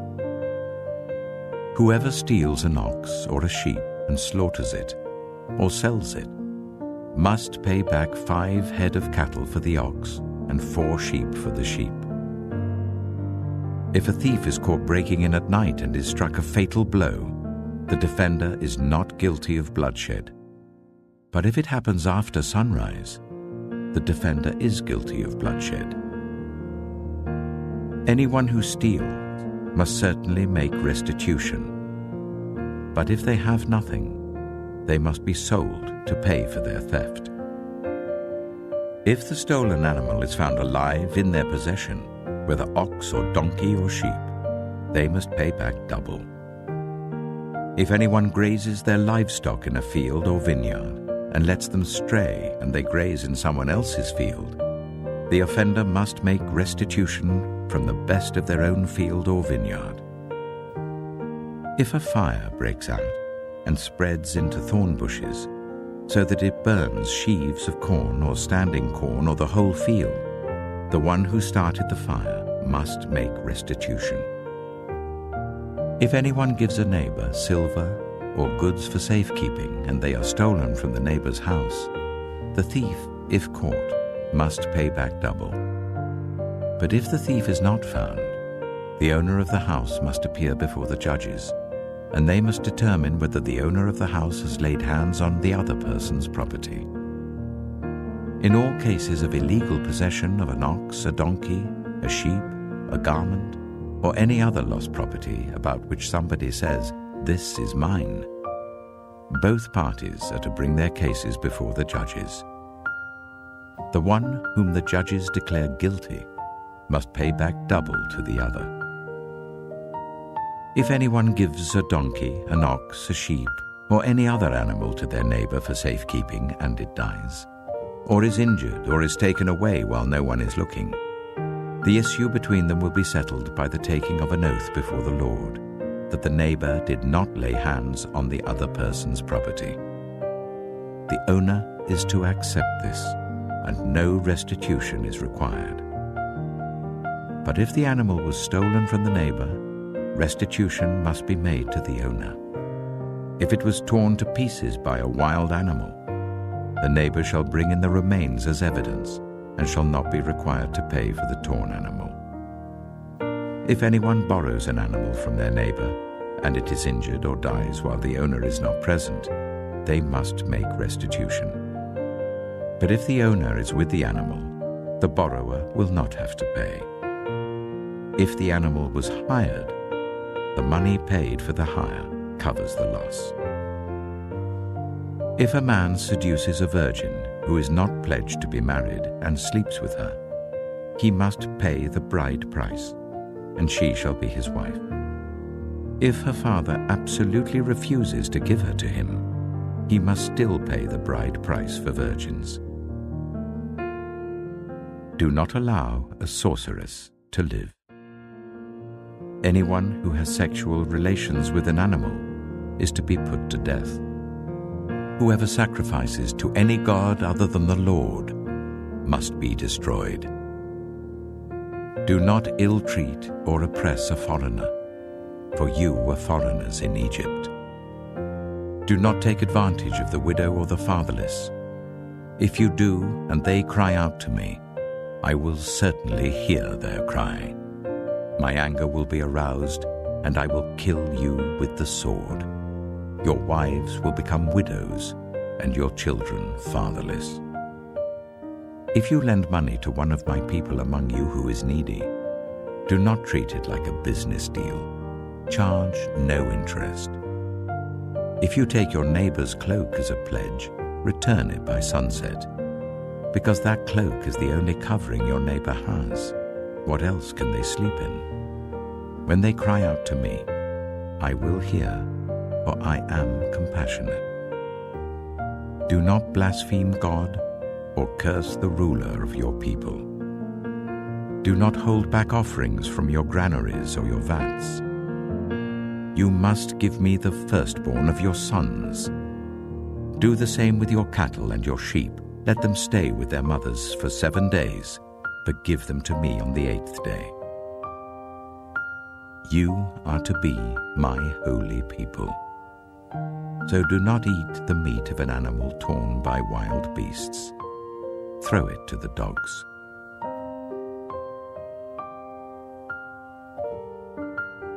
Exodus chapter 23. Do not spread false reports. Do not help a guilty person by being a malicious witness. Do not follow the crowd in doing wrong. When you give testimony in a lawsuit, do not pervert justice by siding with the crowd, and do not show favoritism to a poor person in a lawsuit. If you come across your enemy's ox or donkey wandering off, be sure to return it. If you see the donkey of someone who hates you fallen down under its load, do not leave it there. Be sure you help them with it.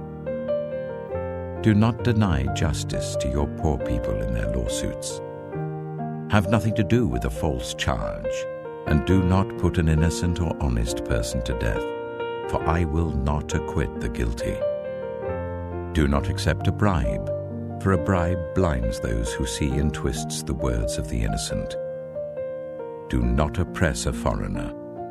You yourselves know how it feels to be foreigners, because you were foreigners in Egypt. For 6 years you are to sow your fields and harvest the crops, but during the 7th year let the land lie unplowed and unused. Then the poor among your people may get food from it, and the wild animals may eat what is left. Do the same with your vineyard and your olive grove. 6 days do your work, but on the 7th day do not work, so that your ox and your donkey may rest, and so that the slave born in your household and the foreigner living among you may be refreshed. Be careful to do everything I have said to you. Do not invoke the names of other gods. Do not let them be heard on your lips. 3 times a year you are to celebrate a festival to me. Celebrate the festival of unleavened bread. For 7 days eat bread made without yeast as I commanded you. Do this at the appointed time in the month of Aviv, for in that month you came out of Egypt. No one is to appear before me empty-handed. Celebrate the festival of harvest with the first fruits of the crops you sow in your field. Celebrate the festival of ingathering at the end of the year, when you gather in your crops from the field. 3 times a year all the men are to appear before the sovereign Lord. Do not offer the blood of a sacrifice to me, along with anything containing yeast. The fat of my festival offerings must not be kept until morning. Bring the best of the first fruits of your soil to the house of the Lord your God. Do not cook a young goat in its mother's milk. See, I am sending an angel ahead of you to guard you along the way, and to bring you to the place I have prepared. Pay attention to him and listen to what he says. Do not rebel against him. He will not forgive your rebellion, since my name is in him. If you listen carefully to what he says and do all that I say, I will be an enemy to your enemies and will oppose those who oppose you. My angel will go ahead of you and bring you into the land of the Amorites, Hittites, Perizzites, Canaanites, Hivites, and Jebusites, and I will wipe them out. Do not bow down before their gods, or worship them, or follow their practices. You must demolish them and break their sacred stones to pieces. Worship the Lord your God, and his blessing will be on your food and water. I will take away disease from among you, and none will miscarry or be barren in your land. I will give you a full lifespan. I will send my terror ahead of you, and throw into confusion every nation you encounter.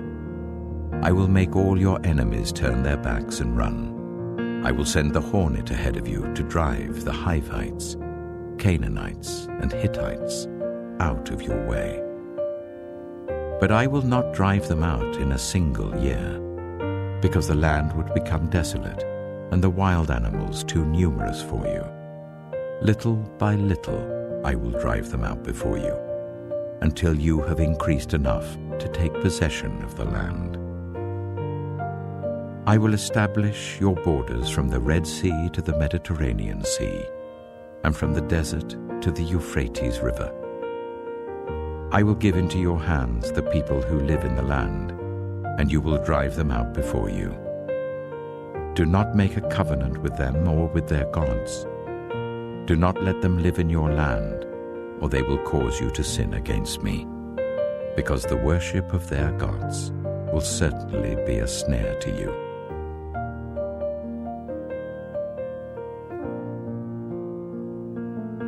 Exodus chapter 24. Then the Lord said to Moses, "Come up to the Lord, you and Aaron, Nadab and Abihu, and 70 of the elders of Israel. You are to worship at a distance, but Moses alone is to approach the Lord. The others must not come near, and the people may not come up with him." When Moses went and told the people all the Lord's words and laws, they responded with one voice, "Everything the Lord has said we will do." Moses then wrote down everything the Lord had said. He got up early the next morning and built an altar at the foot of the mountain and set up 12 stone pillars representing the 12 tribes of Israel. Then he sent young Israelite men, and they offered burnt offerings and sacrificed young bulls as fellowship offerings to the Lord. Moses took half of the blood and put it in bowls, and the other half he splashed against the altar. Then he took the book of the covenant and read it to the people. They responded, "We will do everything the Lord has said. We will obey." Moses then took the blood, sprinkled it on the people, and said, "This is the blood of the covenant that the Lord has made with you in accordance with all these words." Moses and Aaron, Nadab and Abihu, and the 70 elders of Israel went up and saw the God of Israel. Under his feet was something like a pavement made of lapis lazuli, as bright blue as the sky. But God did not raise his hand against these leaders of the Israelites. They saw God, and they ate and drank. The Lord said to Moses, "Come up to me on the mountain and stay here, and I will give you the tablets of stone with the law and commandments I have written for their instruction." Then Moses set out with Joshua his assistant, and Moses went up on the mountain of God. He said to the elders, "Wait here for us until we come back to you. Aaron and Hur are with you, and anyone involved in a dispute can go to them." When Moses went up on the mountain, the cloud covered it, and the glory of the Lord settled on Mount Sinai. For 6 days the cloud covered the mountain, and on the 7th day the Lord called to Moses from within the cloud. To the Israelites, the glory of the Lord looked like a consuming fire on top of the mountain.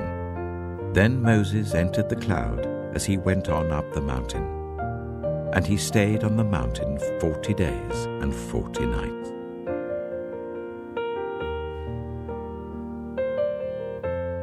Exodus chapter 25. The Lord said to Moses, "Tell the Israelites to bring me an offering. You are to receive the offering for me from everyone whose heart prompts them to give.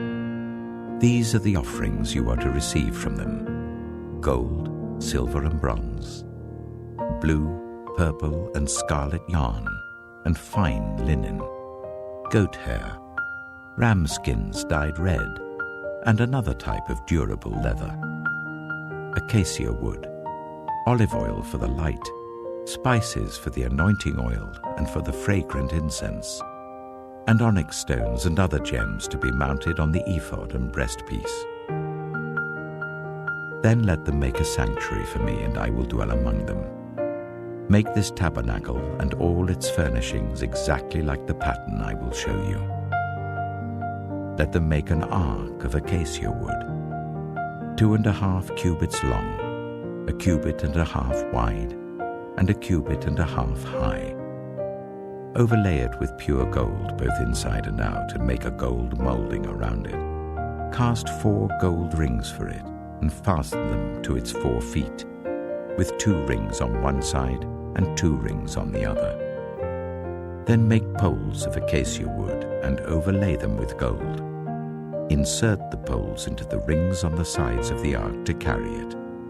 The poles are to remain in the rings of this ark. They are not to be removed. Then put in the ark the tablets of the covenant law which I will give you. Make an atonement cover of pure gold. 2.5 cubits long and 1.5 cubits wide. And make 2 cherubim out of hammered gold at the ends of the cover. Make 1 cherub on one end and the second cherub on the other. Make the cherubim of one piece with the cover at the 2 ends. The cherubim are to have their wings spread upwards, overshadowing the cover with them. The cherubim are to face each other, looking towards the cover. Place the cover on top of the ark and put in the ark the tablets of the covenant law that I will give you. There, above the cover, between the 2 cherubim that are over the ark of the covenant law, I will meet with you and give you all my commands for the Israelites. Make a table of acacia wood, 2 cubits long, 1 cubit wide, and 1.5 cubits high. Overlay it with pure gold and make a gold molding around it. Also make around it a rim, a handbreadth wide, and put a gold molding on the rim. Make 4 gold rings for the table and fasten them to the 4 corners where the 4 legs are. The rings are to be close to the rim to hold the poles used in carrying the table. Make the poles of acacia wood, overlay them with gold, and carry the table with them. And make its plates and dishes of pure gold, as well as its pitchers and bowls for the pouring out of offerings. Put the bread of the presence on this table, to be before me at all times. Make a lampstand of pure gold. Hammer out its base and shaft, and make its flower-like cups, buds, and blossoms of one piece with them. 6 branches are to extend from the sides of the lampstand, 3 on one side and 3 on the other. 3 cups, shaped like almond flowers with buds and blossoms, are to be on one branch, 3 on the next branch, and the same for all 6 branches extending from the lampstand.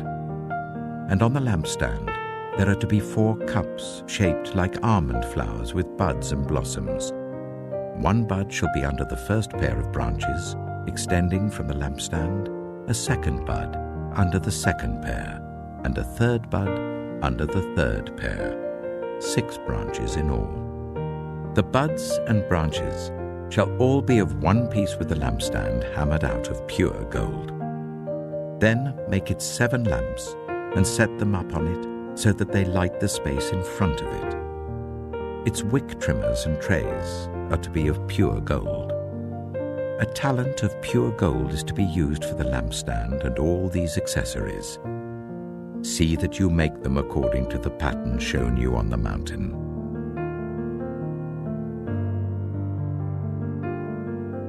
Exodus chapter 26. Make the tabernacle with 10 curtains of finely twisted linen and blue, purple, and scarlet yarn, with cherubim woven into them by a skilled worker. All the curtains are to be the same size, 28 cubits long and 4 cubits wide. Join 5 of the curtains together and do the same with the other 5. Make loops of blue material along the edge of the end curtain in one set and do the same with the end curtain in the other set. Make 50 loops on one curtain and 50 loops on the end curtain of the other set, with the loops opposite each other. Then make 50 gold clasps and use them to fasten the curtains together so that the tabernacle is a unit. Make curtains of goat hair for the tent over the tabernacle, 11 altogether. All 11 curtains are to be the same size, 30 cubits long and 4 cubits wide. Join 5 of the curtains together into one set and the other 6 into another set. Fold the 6th curtain double at the front of the tent. Make 50 loops along the edge of the end curtain in one set and also along the edge of the end curtain in the other set. Then make 50 bronze clasps and put them in the loops to fasten the tent together as a unit. As for the additional length of the tent curtains, the half curtain that is left over is to hang down at the rear of the tabernacle. The tent curtains will be a cubit longer on both sides, What is left will hang over the sides of the tabernacle so as to cover it. Make for the tent a covering of ram skins dyed red, and over that a covering of other durable leather. Make upright frames of acacia wood for the tabernacle. Each frame is to be 10 cubits long and 1.5 cubits wide, with 2 projections set parallel to each other. Make all the frames of the tabernacle in this way. Make 20 frames for the south side of the tabernacle, and make 40 silver bases to go under them, 2 bases for each frame, 1 under each projection. For the other side, the north side of the tabernacle, make 20 frames and 40 silver bases, 2 under each frame. Make 6 frames for the far end, that is the west end of the tabernacle, and make 2 frames for the corners at the far end. At these 2 corners, they must be double from the bottom all the way to the top and fitted into a single ring. Both shall be like that. So there will be 8 frames and 16 silver bases, 2 under each frame. Also, make crossbars of acacia wood, 5 for the frames on one side of the tabernacle, 5 for those on the other side, and 5 for the frames on the west at the far end of the tabernacle. The center crossbar is to extend from end to end at the middle of the frames. Overlay the frames with gold and make gold rings to hold the crossbars. Also, overlay the crossbars with gold. Set up the tabernacle according to the plan shown you on the mountain. Make a curtain of blue, purple, and scarlet yarn and finely twisted linen, with cherubim woven into it by a skilled worker. Hang it with gold hooks on 4 posts of acacia wood, overlaid with gold and standing on 4 silver bases. Hang the curtain from the clasps, and place the Ark of the Covenant Law behind the curtain. The curtain will separate the holy place from the most holy place. Put the atonement cover on the Ark of the Covenant Law in the most holy place. Place the table outside the curtain on the north side of the tabernacle, and put the lampstand opposite it on the south side. For the entrance to the tent, make a curtain of blue, purple, and scarlet yarn and finely twisted linen, the work of an embroiderer. Make gold hooks for this curtain, and 5 posts of acacia wood overlaid with gold, and cast 5 bronze bases for them.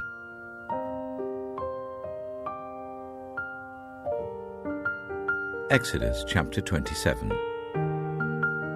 Build an altar of acacia wood, 3 cubits high.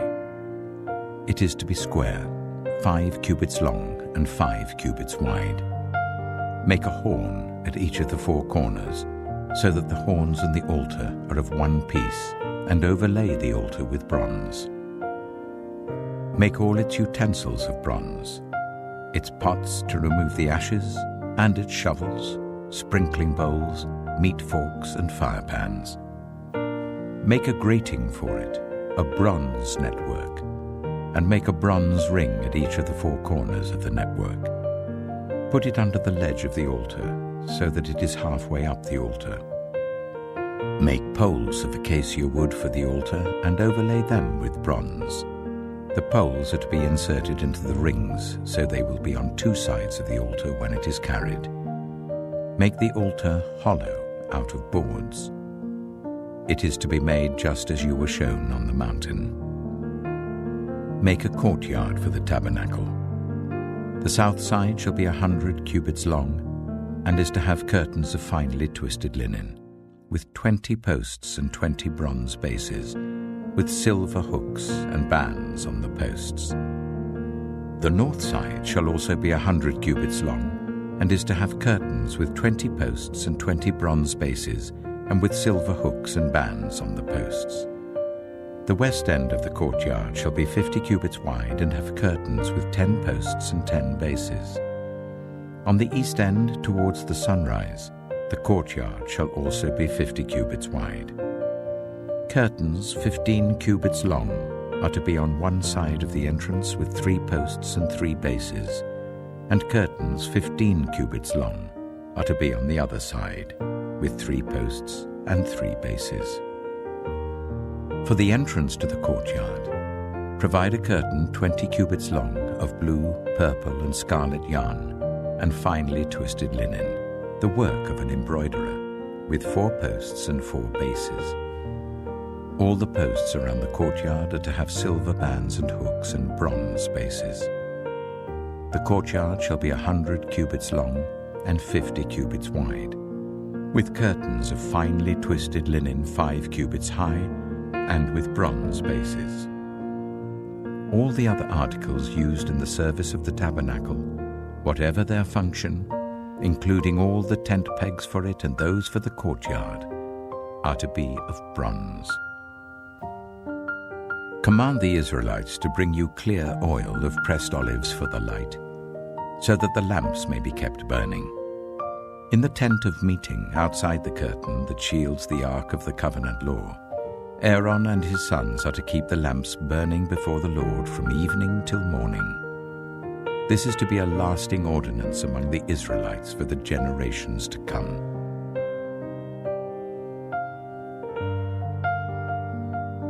Exodus chapter 28. Let Aaron, your brother, be brought to you from among the Israelites, with his sons Nadab and Abihu, Eleazar and Ithamar, so that they may serve me as priests. Make sacred garments for your brother Aaron to give him dignity and honor. Tell all the skilled workers to whom I have given wisdom in such matters that they are to make garments for Aaron, for his consecration, so that he may serve me as priest. These are the garments they are to make: a breastpiece, an ephod, a robe, a woven tunic, a turban, and a sash. They are to make these sacred garments for your brother Aaron and his sons, so that they may serve me as priests. Make them use gold and blue, purple, and scarlet yarn, and fine linen. Make the ephod of gold, and of blue, purple, and scarlet yarn, and of finely twisted linen, the work of skilled hands. It is to have 2 shoulder pieces attached to 2 of its corners, so that it can be fastened. Its skillfully woven waistband is to be like it, of 1 piece with the ephod, and made with gold, and with blue, purple, and scarlet yarn, and with finely twisted linen. Take 2 onyx stones, and engrave on them the names of the sons of Israel, in the order of their birth, 6 names on one stone, and the remaining 6 on the other. Engrave the names of the sons of Israel on the 2 stones, the way a gem cutter engraves a seal. Then mount the stones in gold filigree settings, and fasten them on the shoulder pieces of the ephod as memorial stones for the sons of Israel. Aaron is to bear the names on his shoulders as a memorial before the Lord. Make gold filigree settings, and 2 braided chains of pure gold like a rope, and attach the chains to the settings. Fashion a breastpiece for making decisions, the work of skilled hands. Make it like the ephod, of gold and of blue, purple, and scarlet yarn, and of finely twisted linen. It is to be square, a span long and a span wide, and folded double. Then mount 4 rows of precious stones on it. The first row shall be carnelian, chrysolite, and beryl. The second row shall be turquoise, lapis lazuli, and emerald. The third row shall be jacinth, agate, and amethyst. The fourth row shall be topaz, onyx, and jasper. Mount them in gold filigree settings. There are to be 12 stones, 1 for each of the names of the sons of Israel, each engraved like a seal with the name of one of the 12 tribes. For the breastpiece, Make braided chains of pure gold like a rope. Make 2 gold rings for it and fasten them to 2 corners of the breastpiece. Fasten the 2 gold chains to the rings at the corners of the breastpiece and the other ends of the chains to the 2 settings, attaching them to the shoulder pieces of the ephod at the front. Make 2 gold rings and attach them to the other 2 corners of the breastpiece on the inside edge next to the ephod. Make 2 more gold rings and attach them to the bottom of the shoulder pieces on the front of the ephod, close to the seam just above the waistband of the ephod. The rings of the breastpiece are to be tied to the rings of the ephod with blue cord, connecting it to the waistband, so that the breastpiece will not swing out from the ephod. Whenever Aaron enters the holy place, he will bear the names of the sons of Israel over his heart on the breastpiece of decision, as a continuing memorial before the Lord. Also put the Urim and the Thummim in the breastpiece, so they may be over Aaron's heart whenever he enters the presence of the Lord. Thus Aaron will always bear the means of making decisions for the Israelites over his heart before the Lord. Make the robe of the ephod entirely out of blue cloth, with an opening for the head in its center. There shall be a woven edge like a collar around this opening, so that it will not tear. Make pomegranates of blue, purple, and scarlet yarn around the hem of the robe, with gold bells between them. The gold bells and the pomegranates are to alternate round the hem of the robe. Aaron must wear it when he ministers. The sound of the bells will be heard when he enters the holy place before the Lord and when he comes out, so that he will not die. Make a plate of pure gold and engrave on it as on a seal, holy to the Lord.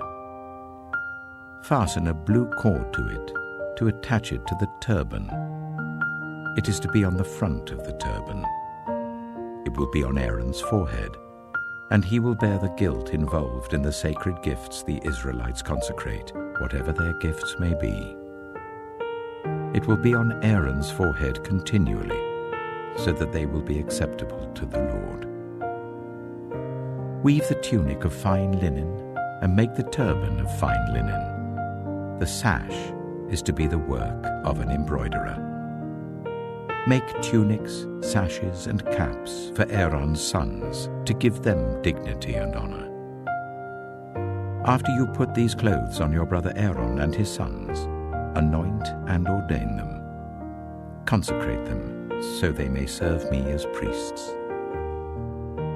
Make linen undergarments as a covering for the body, reaching from the waist to the thigh. Aaron and his sons must wear them whenever they enter the tent of meeting or approach the altar to minister in the holy place, so that they will not incur guilt and die. This is to be a lasting ordinance for Aaron and his descendants.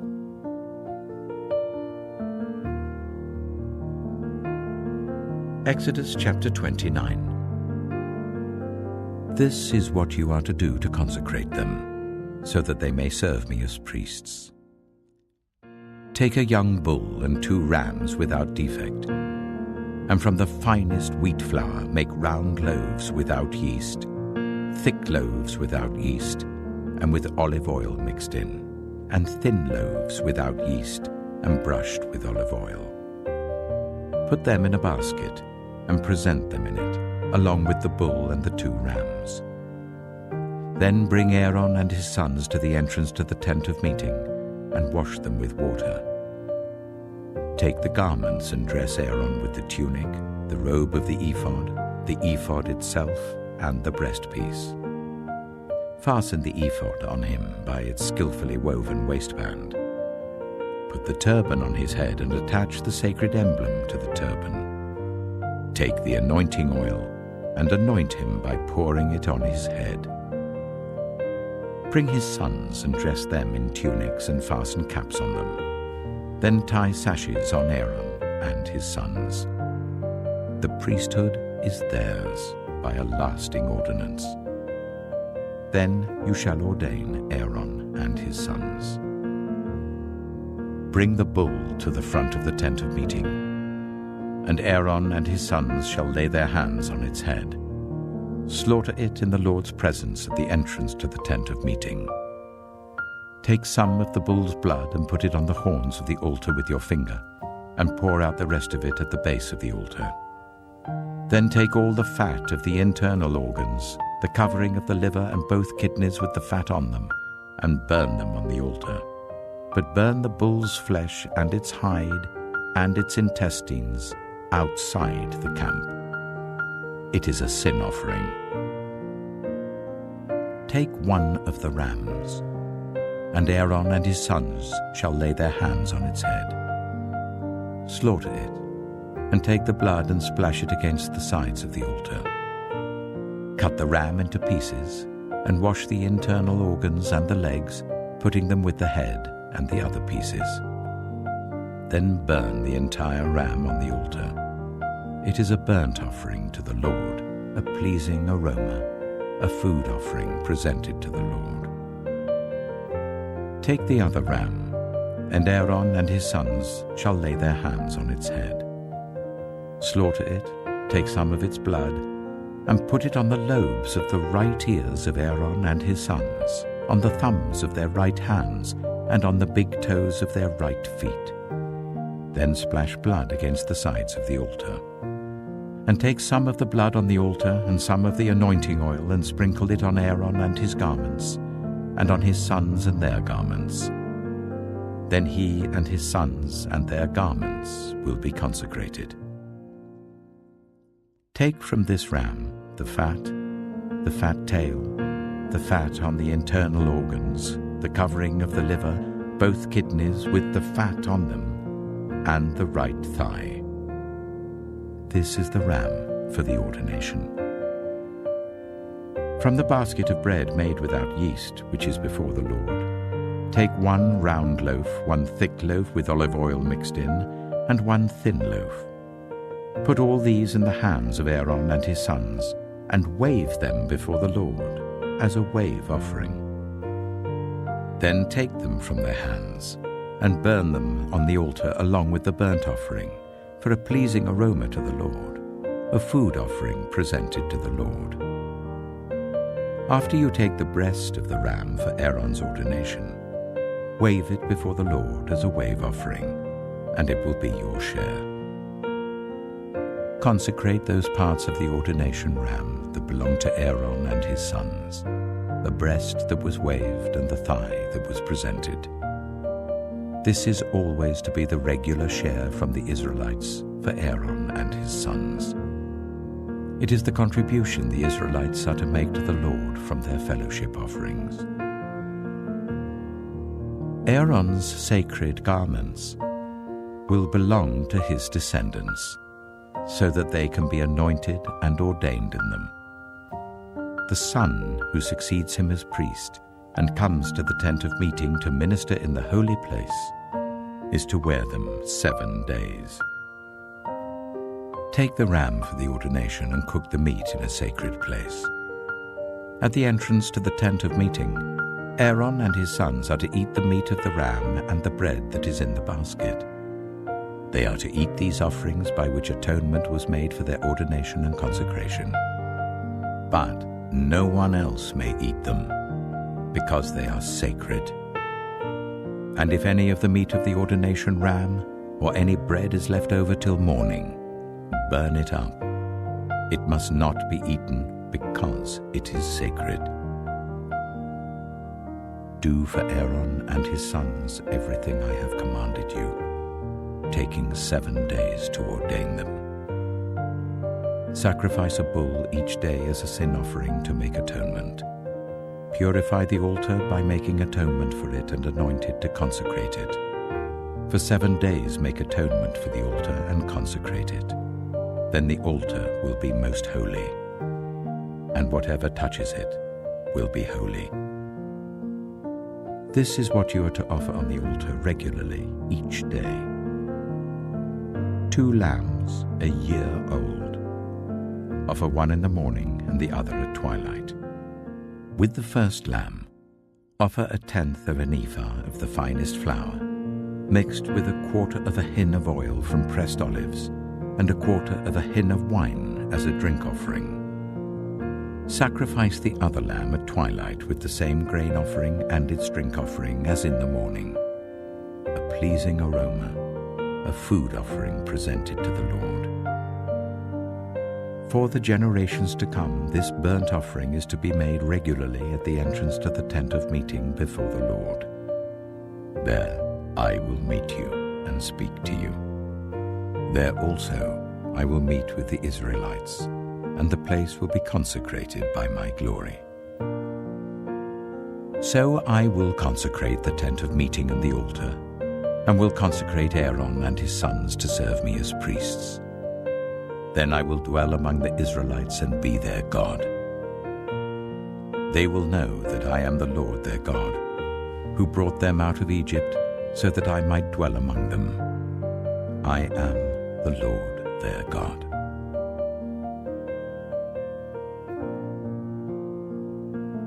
Exodus chapter 30. Make an altar of acacia wood for burning incense. It is to be square, 1 cubit long and 1 cubit wide and 2 cubits high, its horns of one piece with it. Overlay the top and all the sides and the horns with pure gold, and make a gold molding around it. Make 2 gold rings for the altar below the molding, 2 on each of the opposite sides to hold the poles used to carry it. Make the poles of acacia wood and overlay them with gold.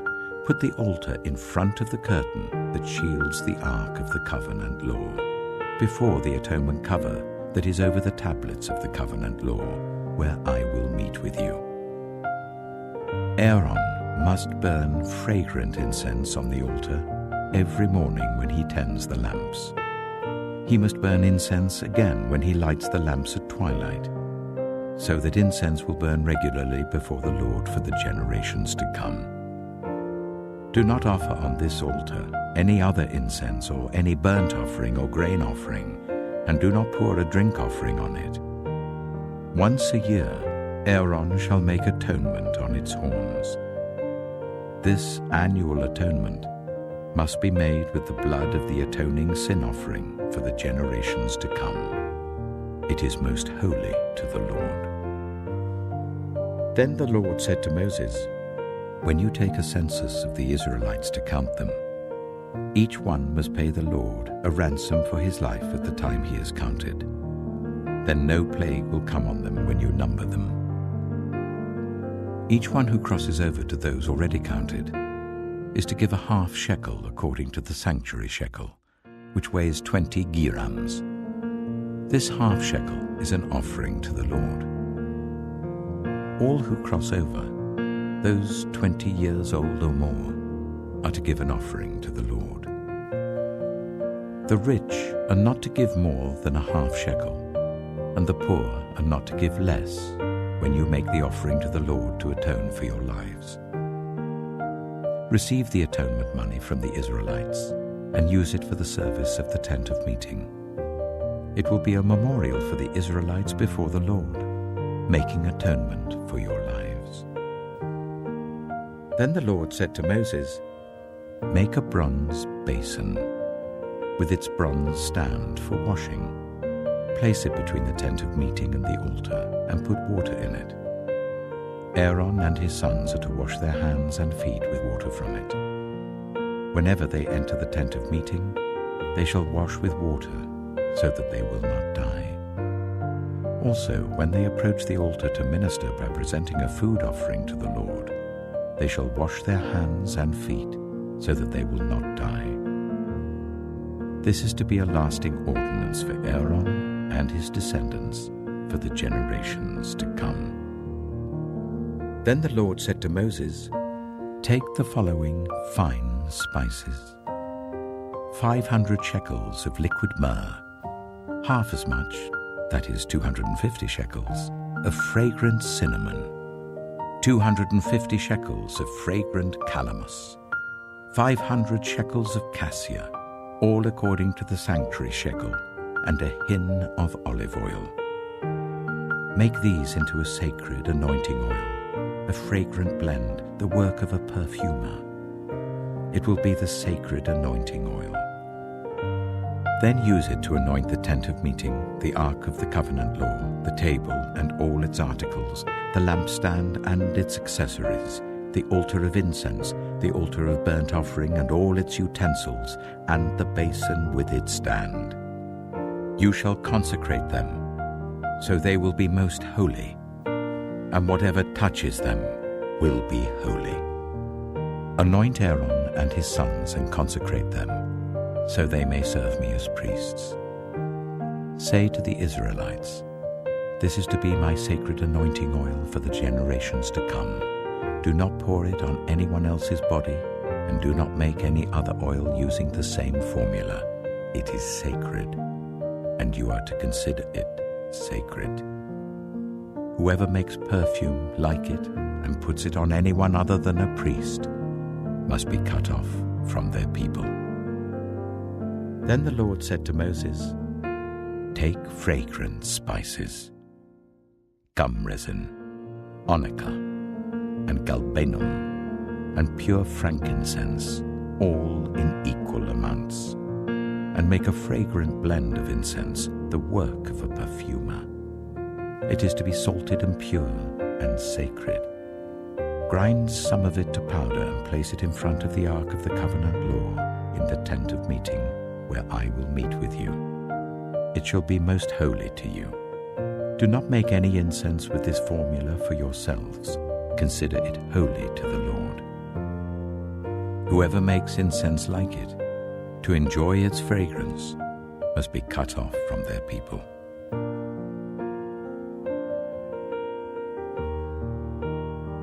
Exodus chapter 31. Then the Lord said to Moses, see, I have chosen Bezalel, son of Uri, the son of Hur of the tribe of Judah, and I have filled him with the Spirit of God, with wisdom, with understanding, with knowledge, and with all kinds of skills, to make artistic designs for work in gold, silver, and bronze, to cut and set stones, to work in wood, and to engage in all kinds of crafts. Moreover, I have appointed Aholiab, son of Ahisamach of the tribe of Dan, to help him. Also, I have given ability to all the skilled workers to make everything I have commanded you: the tent of meeting, the ark of the covenant law with the atonement cover on it, and all the other furnishings of the tent, the table and its articles, the pure gold lampstand and all its accessories, the altar of incense, the altar of burnt offering and all its utensils, the basin with its stand, and also the woven garments, both the sacred garments for Aaron the priest and the garments for his sons when they serve as priests, and the anointing oil and fragrant incense for the holy place. They are to make them just as I commanded you. Then the Lord said to Moses, say to the Israelites, you must observe my Sabbaths. This will be a sign between me and you for the generations to come, so that you may know that I am the Lord, who makes you holy. Observe the Sabbath because it is holy to you. Anyone who desecrates it is to be put to death. Those who do any work on that day must be cut off from their people. For 6 days work is to be done, but the seventh day is a day of Sabbath rest, holy to the Lord. Whoever does any work on the Sabbath day is to be put to death. The Israelites are to observe the Sabbath, celebrating it for the generations to come as a lasting covenant. It will be a sign between me and the Israelites forever. For in 6 days the Lord made the heavens and the earth, and on the seventh day he rested and was refreshed. When the Lord finished speaking to Moses on Mount Sinai, he gave him the 2 tablets of the covenant law, the tablets of stone inscribed by the finger of God.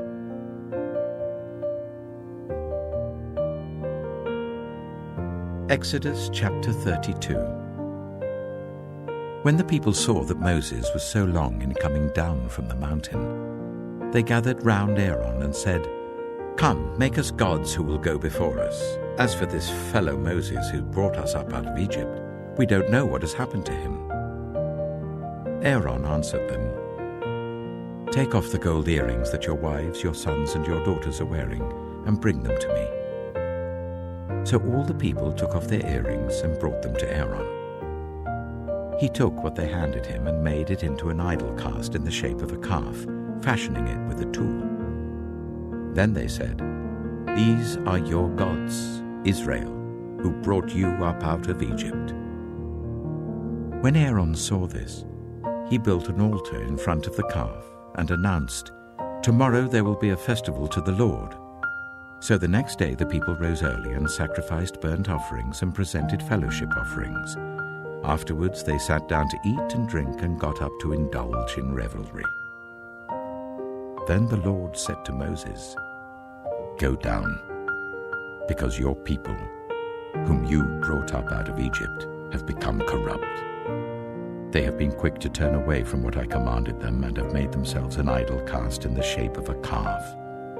They have bowed down to it and sacrificed to it and have said, 'These are your gods, Israel, who brought you up out of Egypt.' I have seen these people," the Lord said to Moses, "and they are a stiff-necked people. Now leave me alone so that my anger may burn against them and that I may destroy them. Then I will make you into a great nation." But Moses sought the favor of the Lord his God. "Lord," he said, "why should your anger burn against your people, whom you brought out of Egypt with great power and a mighty hand? Why should the Egyptians say, 'It was with evil intent that he brought them out, to kill them in the mountains and to wipe them off the face of the earth?' Turn from your fierce anger. Relent and do not bring disaster on your people. Remember your servants, Abraham, Isaac, and Israel, to whom you swore by your own self. I will make your descendants as numerous as the stars in the sky, and I will give your descendants all this land I promised them, and it will be their inheritance forever." Then the Lord relented and did not bring on his people the disaster he had threatened. Moses turned and went down the mountain with the 2 tablets of the covenant law in his hands. They were inscribed on both sides, front and back. The tablets were the work of God. The writing was the writing of God, engraved on the tablets. When Joshua heard the noise of the people shouting, he said to Moses, "There is the sound of war in the camp." Moses replied, "It is not the sound of victory. It is not the sound of defeat. It is the sound of singing that I hear." When Moses approached the camp and saw the calf and the dancing, his anger burned, and he threw the tablets out of his hands, breaking them to pieces at the foot of the mountain. And he took the calf the people had made and burned it in the fire. Then he ground it to powder, scattered it on the water, and made the Israelites drink it. He said to Aaron, "What did these people do to you, that you led them into such great sin?" "Do not be angry, my lord," Aaron answered. "You know how prone these people are to evil. They said to me, 'Make us gods who will go before us.' As for this fellow Moses who brought us up out of Egypt, we don't know what's happened to him." So I told them, 'Whoever has any gold jewelry, take it off.' Then they gave me the gold, and I threw it into the fire, and out came this calf." Moses saw that the people were running wild, and that Aaron had let them get out of control and so become a laughingstock to their enemies. So he stood at the entrance to the camp and said, "Whoever is for the Lord, come to me." And all the Levites rallied to him. Then he said to them, "This is what the Lord, the God of Israel, says. Each man strap a sword to his side. Go back and forth through the camp from one end to the other, each killing his brother and friend and neighbor." The Levites did as Moses commanded. And that day about 3,000 of the people died. Then Moses said, "You have been set apart to the Lord today, for you are against your own sons and brothers, and he has blessed you this day." The next day Moses said to the people, "You have committed a great sin, but now I will go up to the Lord. Perhaps I can make atonement for your sin." So Moses went back to the Lord and said, "Oh, what a great sin these people have committed. They have made themselves gods of gold. But now, please, forgive their sin. But if not, then blot me out of the book you have written." The Lord replied to Moses, "Whoever has sinned against me, I will blot out of my book. Now go, lead the people to the place I spoke of, and my angel will go before you. However, when the time comes for me to punish, I will punish them for their sin." And the Lord struck the people with a plague because of what they did with the calf Aaron had made.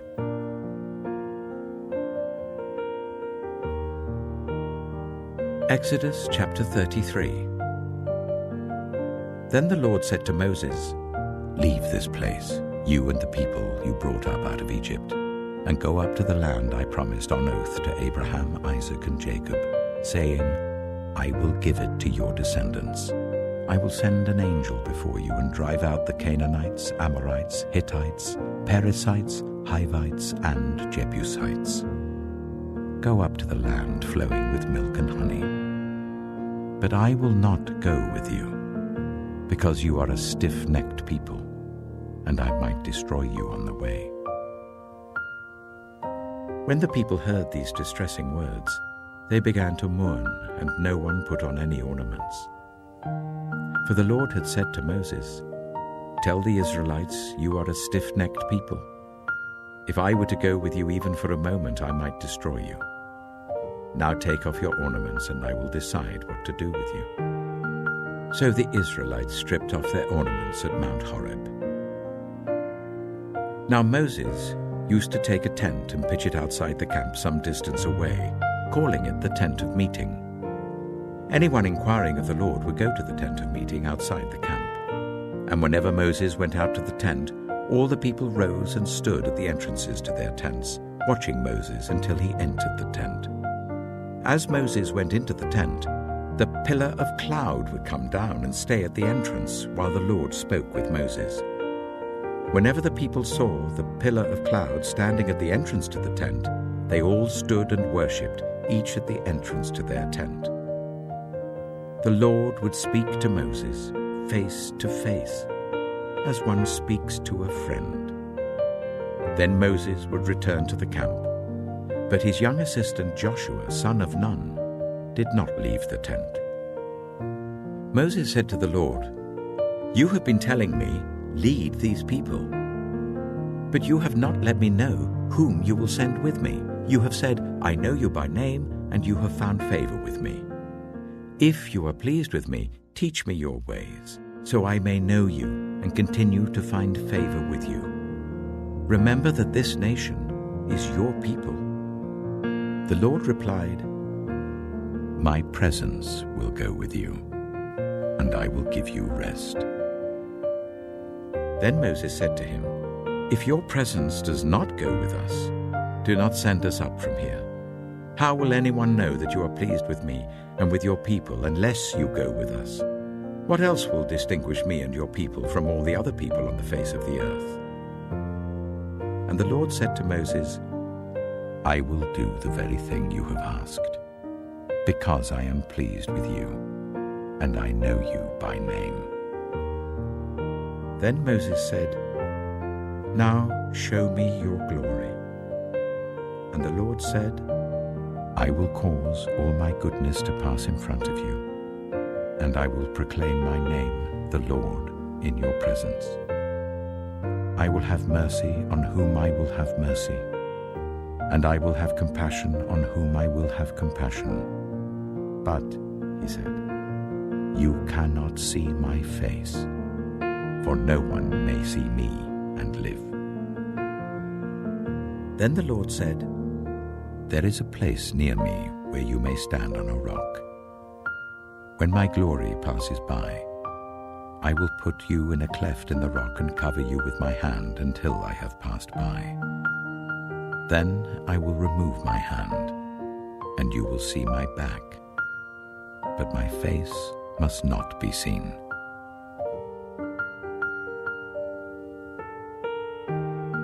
Exodus chapter 34. The Lord said to Moses, "Chisel out 2 stone tablets like the first ones, and I will write on them the words that were on the first tablets which you broke. Be ready in the morning, and then come up on Mount Sinai. Present yourself to me there on the top of the mountain. No one is to come with you or be seen anywhere on the mountain. Not even the flocks and herds may graze in front of the mountain." So Moses chiseled out 2 stone tablets like the first ones, and went up Mount Sinai early in the morning as the Lord had commanded him, and he carried the 2 stone tablets in his hands. Then the Lord came down in the cloud and stood there with him, and proclaimed his name, the Lord. And he passed in front of Moses, proclaiming, "The Lord, the compassionate and gracious God, slow to anger, abounding in love and faithfulness, maintaining love to thousands, and forgiving wickedness, rebellion, and sin. Yet he does not leave the guilty unpunished. He punishes the children and their children for the sin of the parents to the 3rd and 4th generation." Moses bowed to the ground at once and worshipped. "Lord," he said, "if I have found favor in your eyes, then let the Lord go with us. Although this is a stiff-necked people, forgive our wickedness and our sin, and take us as your inheritance." Then the Lord said, "I am making a covenant with you. Before all your people, I will do wonders never before done in any nation in all the world. The people you live among will see how awesome is the work that I, the Lord, will do for you. Obey what I command you today. I will drive out before you the Amorites, Canaanites, Hittites, Perizzites, Hivites, and Jebusites. Be careful not to make a treaty with those who live in the land where you are going, or they will be a snare among you. Break down their altars, smash their sacred stones, and cut down their Asherah poles. Do not worship any other god, for the Lord, whose name is jealous, is a jealous God. Be careful not to make a treaty with those who live in the land, for when they prostitute themselves to their gods and sacrifice to them, they will invite you, and you will eat their sacrifices. And when you choose some of their daughters as wives for your sons, and those daughters prostitute themselves to their gods, they will lead your sons to do the same. Do not make any idols. Celebrate the festival of unleavened bread. For 7 days eat bread made without yeast as I commanded you. Do this at the appointed time in the month of Aviv, for in that month you came out of Egypt.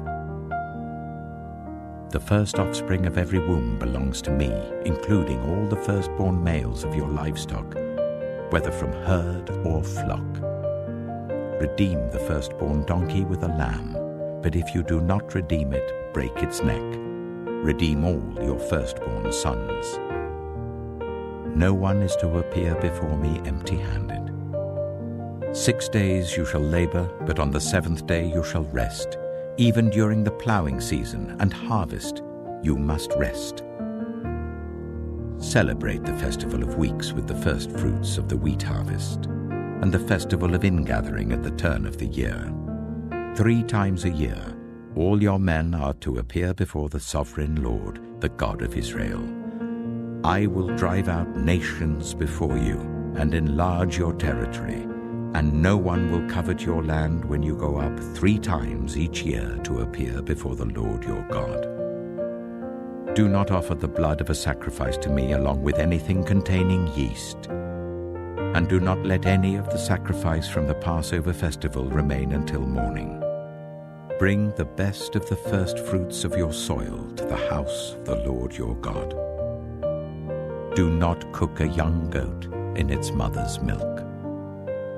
Then the Lord said to Moses, "Write down these words, for in accordance with these words I have made a covenant with you and with Israel." Moses was there with the Lord 40 days and 40 nights without eating bread or drinking water, and he wrote on the tablets the words of the covenant, the 10 commandments. When Moses came down from Mount Sinai with the 2 tablets of the covenant law in his hands, he was not aware that his face was radiant because he had spoken with the Lord. When Aaron and all the Israelites saw Moses, his face was radiant, and they were afraid to come near him. But Moses called to them. So Aaron and all the leaders of the community came back to him, and he spoke to them. Afterwards all the Israelites came near him, and he gave them all the commands the Lord had given him on Mount Sinai. When Moses finished speaking to them, he put a veil over his face. But whenever he entered the Lord's presence to speak with him, he removed the veil until he came out. And when he came out and told the Israelites what he had been commanded, they saw that his face was radiant. Then Moses would put the veil back over his face until he went in to speak with the Lord.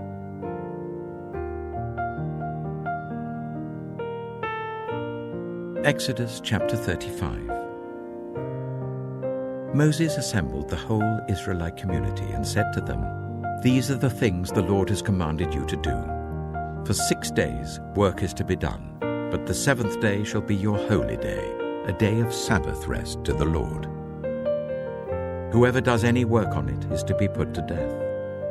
Do not light a fire in any of your dwellings on the Sabbath day."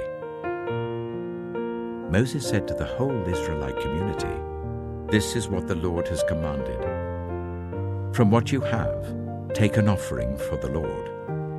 Everyone who is willing is to bring to the Lord an offering of gold, silver, and bronze, blue, purple, and scarlet yarn and fine linen, goat hair, ram skins dyed red, and another type of durable leather, acacia wood, olive oil for the light, spices for the anointing oil and for the fragrant incense, and onyx stones and other gems to be mounted on the ephod and breastpiece.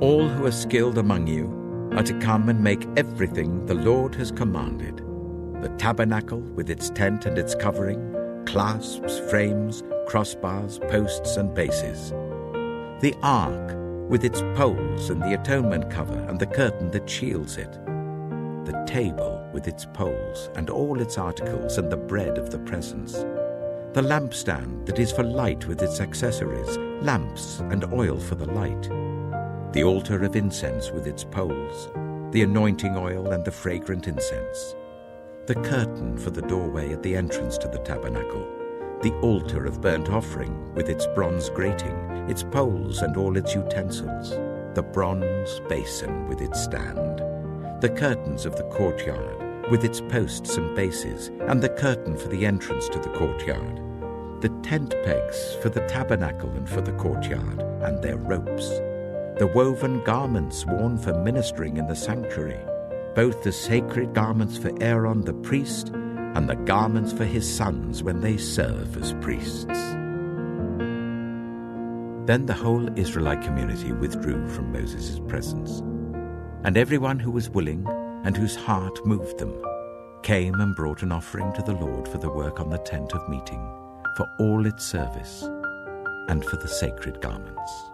All who were willing, men and women alike, came and brought gold jewelry of all kinds, brooches, earrings, rings, and ornaments. They all presented their gold as a wave offering to the Lord. Everyone who had blue, purple, or scarlet yarn, or fine linen, or goat hair, ram skins dyed red, or other durable leather brought them. Those presenting an offering of silver or bronze brought it as an offering to the Lord, and everyone who had acacia wood for any part of the work brought it. Every skilled woman spun with her hands and brought what she had spun, blue, purple, or scarlet yarn, or fine linen. And all the women who were willing and had the skill spun the goat hair. The leaders brought onyx stones and other gems to be mounted on the ephod and breastpiece.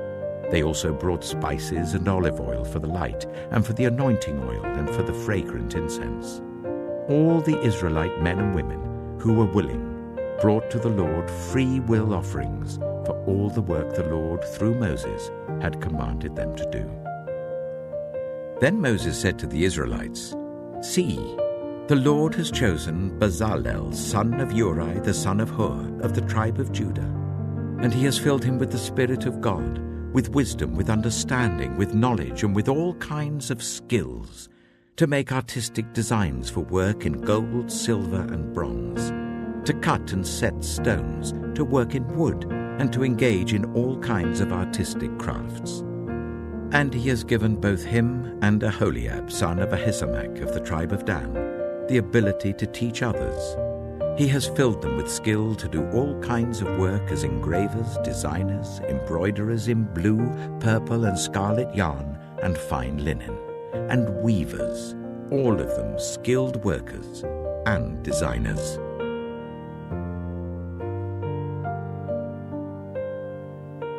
Exodus chapter 36.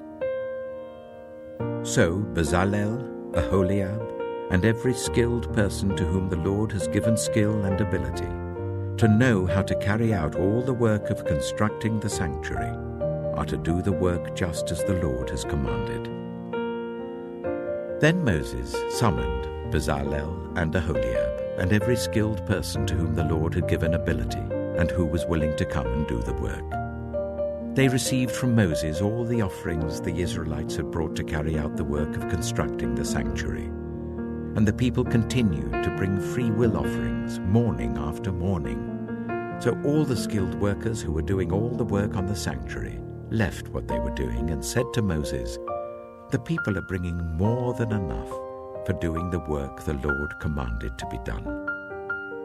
Then Moses gave an order, and they sent this word throughout the camp: "No man or woman is to make anything else as an offering for the sanctuary."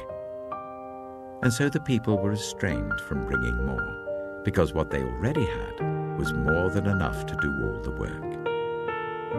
All those who were skilled among the workers made the tabernacle with 10 curtains of finely twisted linen and blue, purple, and scarlet yarn, with cherubim woven into them by expert hands. All the curtains were the same size, 28 cubits long and 4 cubits wide. They joined 5 of the curtains together and did the same with the other 5. Then they made loops of blue material along the edge of the end curtain in one set, and the same was done with the end curtain in the other set. They also made 50 loops on one curtain and 50 loops on the end curtain of the other set, with the loops opposite each other. Then they made 50 gold clasps and used them to fasten the 2 sets of curtains together, so that the tabernacle was a unit. They made curtains of goat hair for the tent over the tabernacle, 11 altogether. All 11 curtains were the same size, 30 cubits long and 4 cubits wide. They joined 5 of the curtains into one set, and the other 6 into another set. Then they made 50 loops along the edge of the end curtain in one set, and also along the edge of the end curtain in the other set. They made 50 bronze clasps to fasten the tent together as a unit. Then they made for the tent a covering of ram skins dyed red, and over that a covering of other durable leather. They made upright frames of acacia wood for the tabernacle. Each frame was 10 cubits long and 1.5 cubits wide, with 2 projections set parallel to each other. They made all the frames of the tabernacle in this way. They made 20 frames for the south side of the tabernacle, and made 40 silver bases to go under them, 2 bases for each frame, 1 under each projection. For the other side, the north side of the tabernacle, they made 20 frames and 40 silver bases, 2 under each frame. They made 6 frames for the far end, that is, the west end of the tabernacle, and 2 frames were made for the corners of the tabernacle at the far end. At these 2 corners, the frames were double from the bottom all the way to the top and fitted into a single ring. Both were made alike. So there were 8 frames and 16 silver bases, 2 under each frame. They also made crossbars of acacia wood, 5 for the frames on one side of the tabernacle, 5 for those on the other side, and 5 for the frames on the west, at the far end of the tabernacle. They made the center crossbar so that it extended from end to end at the middle of the frames. They overlaid the frames with gold and made gold rings to hold the crossbars. They also overlaid the crossbars with gold. They made the curtain of blue, purple, and scarlet yarn and finely twisted linen, with cherubim woven into it by a skilled worker. They made 4 posts of acacia wood for it, and overlaid them with gold. They made gold hooks for them, and cast their 4 silver bases. For the entrance to the tent, they made a curtain of blue, purple, and scarlet yarn and finely twisted linen, the work of an embroiderer. And they made 5 posts with hooks for them. They overlaid the tops of the posts and their bands with gold, and made their 5 bases of bronze.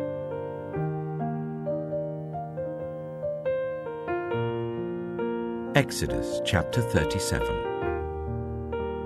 Bezalel made the ark of acacia wood, 2.5 cubits long, 1.5 cubits wide, and 1.5 cubits high. He overlaid it with pure gold, both inside and out, and made a gold molding around it.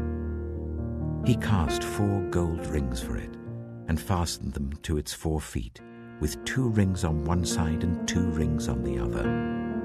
Then he made poles of acacia wood, and overlaid them with gold, and he inserted the poles into the rings on the sides of the ark to carry it. He made the atonement cover of pure gold, 2.5 cubits long and 1.5 cubits wide. Then he made 2 cherubim out of hammered gold at the ends of the cover. He made 1 cherub on one end and the second cherub on the other. At the 2 ends, he made them of one piece with the cover. The cherubim had their wings spread upwards, overshadowing the cover with them. The cherubim faced each other, looking towards the cover. They made the table of acacia wood, 2 cubits long, 1 cubit wide, and 1.5 cubits high. Then they overlaid it with pure gold and made a gold molding around it. They also made around it a rim, a handbreadth wide, and put a gold molding on the rim. They cast 4 gold rings for the table and fastened them to the 4 corners where the 4 legs were. The rings were put close to the rim to hold the poles used in carrying the table. The poles for carrying the table were made of acacia wood and were overlaid with gold. And they made from pure gold the articles for the table, its plates and dishes and bowls and its pitchers for the pouring out of drink offerings. They made the lampstand of pure gold. They hammered out its base and shaft and made its flower-like cups, buds and blossoms of one piece with them. 6 branches extended from the sides of the lampstand, 3 on one side and 3 on the other. 3 cups shaped like almond flowers with buds and blossoms were on one branch, 3 on the next branch, and the same for all 6 branches extending from the lampstand. And on the lampstand were 4 cups shaped like almond flowers with buds and blossoms.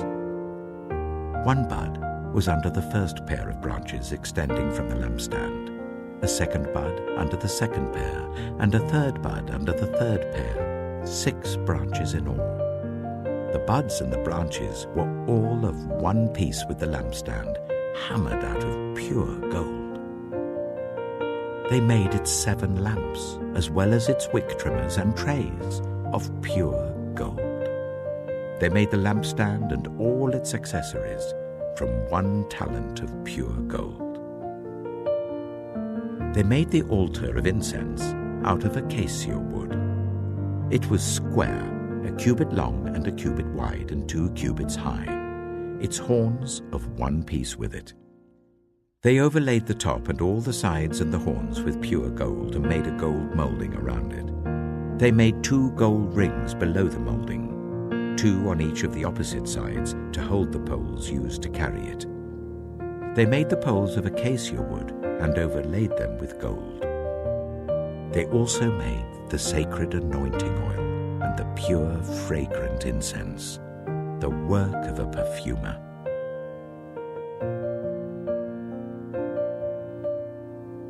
Exodus chapter 38. They built the altar of burnt offering of acacia wood, 3 cubits high. It was square, 5 cubits long and 5 cubits wide. They made a horn at each of the 4 corners, so that the horns and the altar were of 1 piece, and they overlaid the altar with bronze. They made all its utensils of bronze, its pots, shovels, sprinkling bowls, meat forks and fire pans. They made a grating for the altar, a bronze network to be under its ledge halfway up the altar. They cast bronze rings to hold the poles for the 4 corners of the bronze grating. They made the poles of acacia wood and overlaid them with bronze.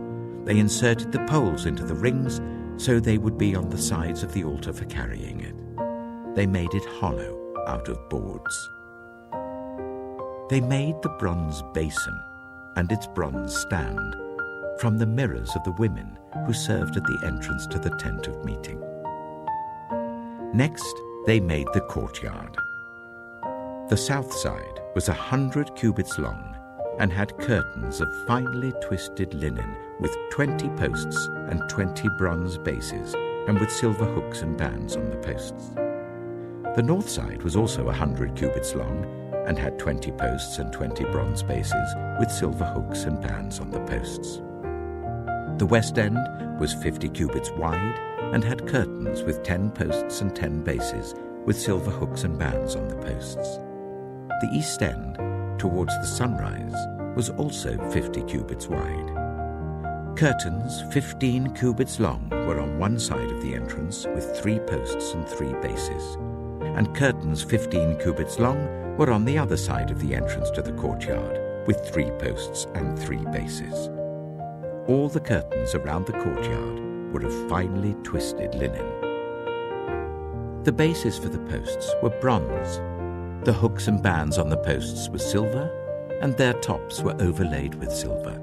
So all the posts of the courtyard had silver bands. The curtain for the entrance to the courtyard was made of blue, purple, and scarlet yarn, and finely twisted linen, the work of an embroiderer. It was 20 cubits long, and like the curtains of the courtyard, 5 cubits high, with 4 posts and 4 bronze bases. Their hooks and bands were silver, and their tops were overlaid with silver. All the tent pegs of the tabernacle and of the surrounding courtyard were bronze. These are the amounts of the material used for the tabernacle of the covenant law, which were recorded at Moses' command by the Levites under the direction of Itamar, son of Aaron the priest. Bezalel, son of Uri, the son of Hur of the tribe of Judah, made everything the Lord commanded Moses. With him was Aholiab, son of Ahisamach, of the tribe of Dan, an engraver and designer and an embroiderer, in blue, purple, and scarlet yarn and fine linen.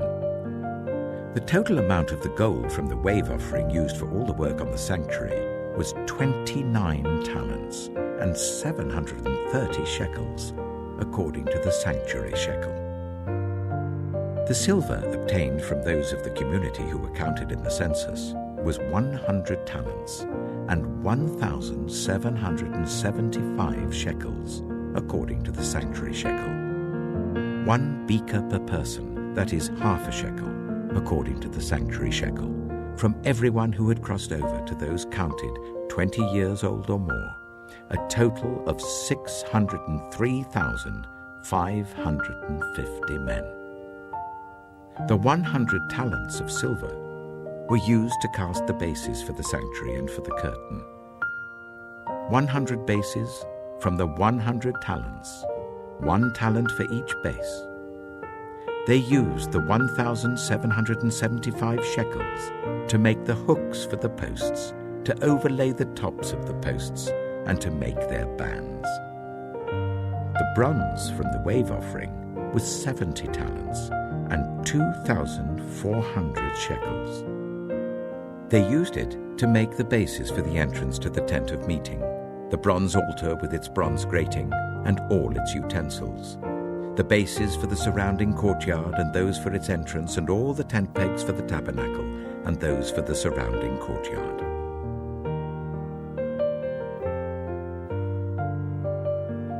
Exodus chapter 39.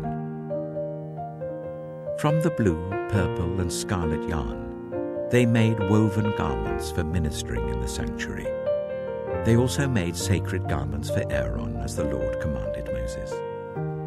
They made the ephod of gold and of blue, purple, and scarlet yarn, and of finely twisted linen. They hammered out thin sheets of gold and cut strands to be worked into the blue, purple, and scarlet yarn and fine linen, the work of skilled hands. They made shoulder pieces for the ephod, which were attached to 2 of its corners, so that it could be fastened.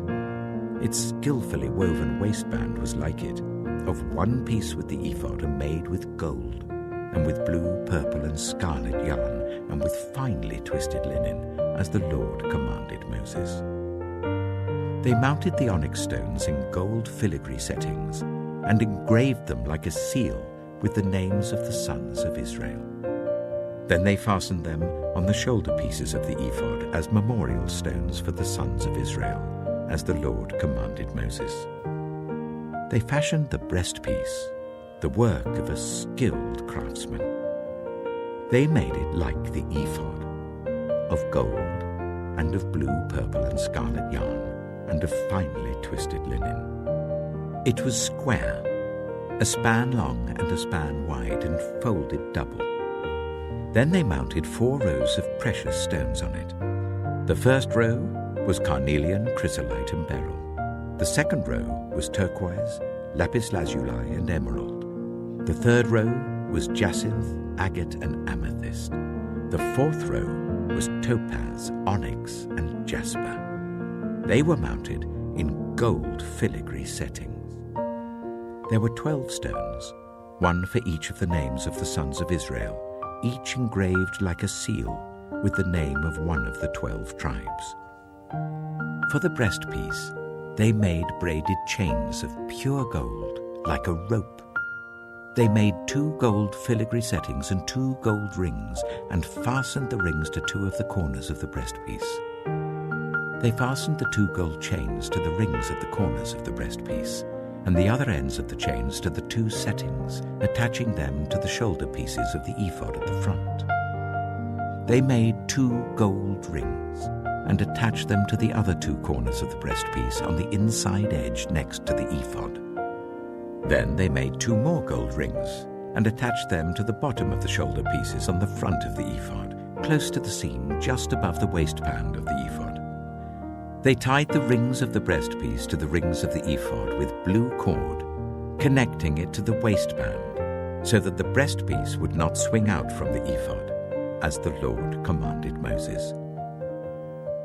They made the robe of the ephod entirely of blue cloth, the work of a weaver, with an opening in the center of the robe like the opening of a collar, and a band around this opening so that it would not tear. They made pomegranates of blue, purple, and scarlet yarn and finely twisted linen round the hem of the robe. And they made bells of pure gold and attached them around the hem between the pomegranates. The bells and pomegranates alternated round the hem of the robe to be worn for ministering, as the Lord commanded Moses. For Aaron and his sons, They made tunics of fine linen, the work of a weaver, and the turban of fine linen, the linen caps and the undergarments of finely twisted linen. The sash was made of finely twisted linen and blue, purple, and scarlet yarn, the work of an embroiderer, as the Lord commanded Moses. They made the plate, the sacred emblem, out of pure gold, and engraved on it, like an inscription on a seal, "Holy to the Lord." Then they fastened a blue cord to it to attach it to the turban, as the Lord commanded Moses. So all the work on the tabernacle, the tent of meeting, was completed. The Israelites did everything just as the Lord commanded Moses. Then they brought the tabernacle to Moses, the tent and all its furnishings, its clasps, frames, crossbars, posts, and bases, the covering of ram skins dyed red and the covering of another durable leather, and the shielding curtain, the ark of the covenant law with its poles and the atonement cover, the table with all its articles and the bread of the presence, the pure gold lampstand with its row of lamps and all its accessories, and the olive oil for the light, the gold altar, the anointing oil, the fragrant incense, and the curtain for the entrance to the tent, the bronze altar with its bronze grating, its poles and all its utensils, the basin with its stand, the curtains of the courtyard with its posts and bases, and the curtain for the entrance to the courtyard, the ropes and tent pegs for the courtyard, all the furnishings for the tabernacle, the tent of meeting, and the woven garments worn for ministering in the sanctuary, both the sacred garments for Aaron the priest and the garments for his sons when serving as priests. The Israelites had done all the work just as the Lord had commanded Moses. Moses inspected the work and saw that they had done it just as the Lord had commanded. So Moses blessed them.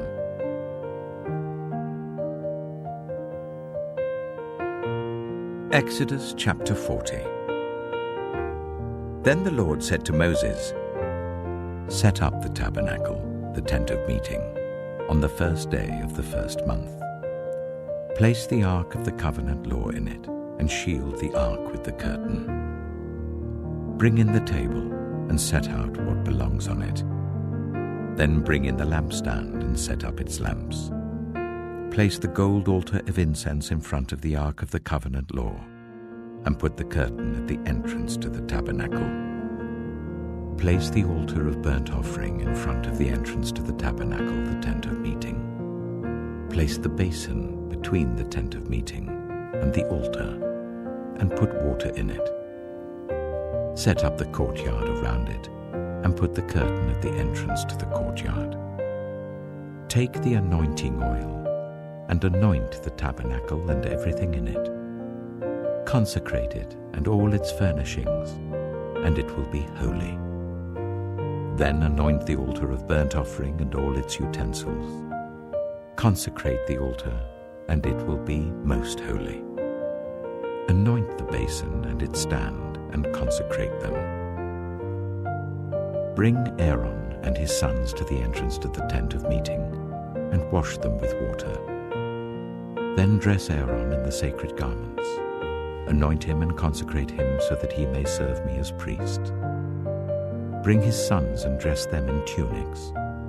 Anoint them just as you anointed their father, so that they may serve me as priests. Their anointing will be to a priesthood that will continue throughout their generations."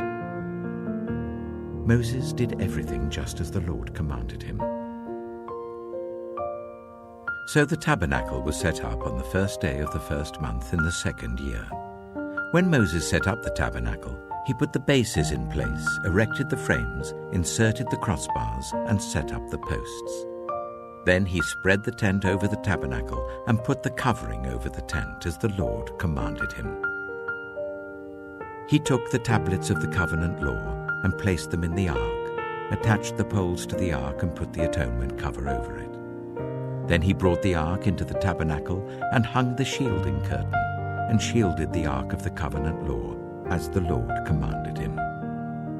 Moses placed the table in the tent of meeting on the north side of the tabernacle outside the curtain, and set out the bread on it before the Lord, as the Lord commanded him. He placed the lampstand in the tent of meeting opposite the table on the south side of the tabernacle, and set up the lamps before the Lord, as the Lord commanded him.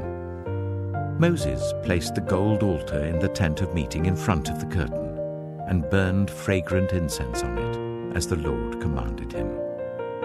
Then he put up the curtain at the entrance to the tabernacle. He set the altar of burnt offering near the entrance to the tabernacle, the tent of meeting, and offered on it burnt offerings and grain offerings, as the Lord commanded him. He placed the basin between the tent of meeting and the altar, and put water in it for washing, and Moses and Aaron and his sons used it to wash their hands and feet. They washed whenever they entered the tent of meeting or approached the altar, as the Lord commanded Moses. Then Moses set up the courtyard around the tabernacle and altar, and put the curtain at the entrance to the courtyard. And so Moses finished the work. Then the cloud covered the tent of meeting, and the glory of the Lord filled the tabernacle. Moses could not enter the tent of meeting because the cloud had settled on it, and the glory of the Lord filled the tabernacle. In all the travels of the Israelites, whenever the cloud lifted from above the tabernacle, they would set out. But if the cloud did not lift, they did not set out until the day it lifted. So the cloud of the Lord was over the tabernacle by day, and fire was in the cloud by night, in the sight of all Israelites during their travels.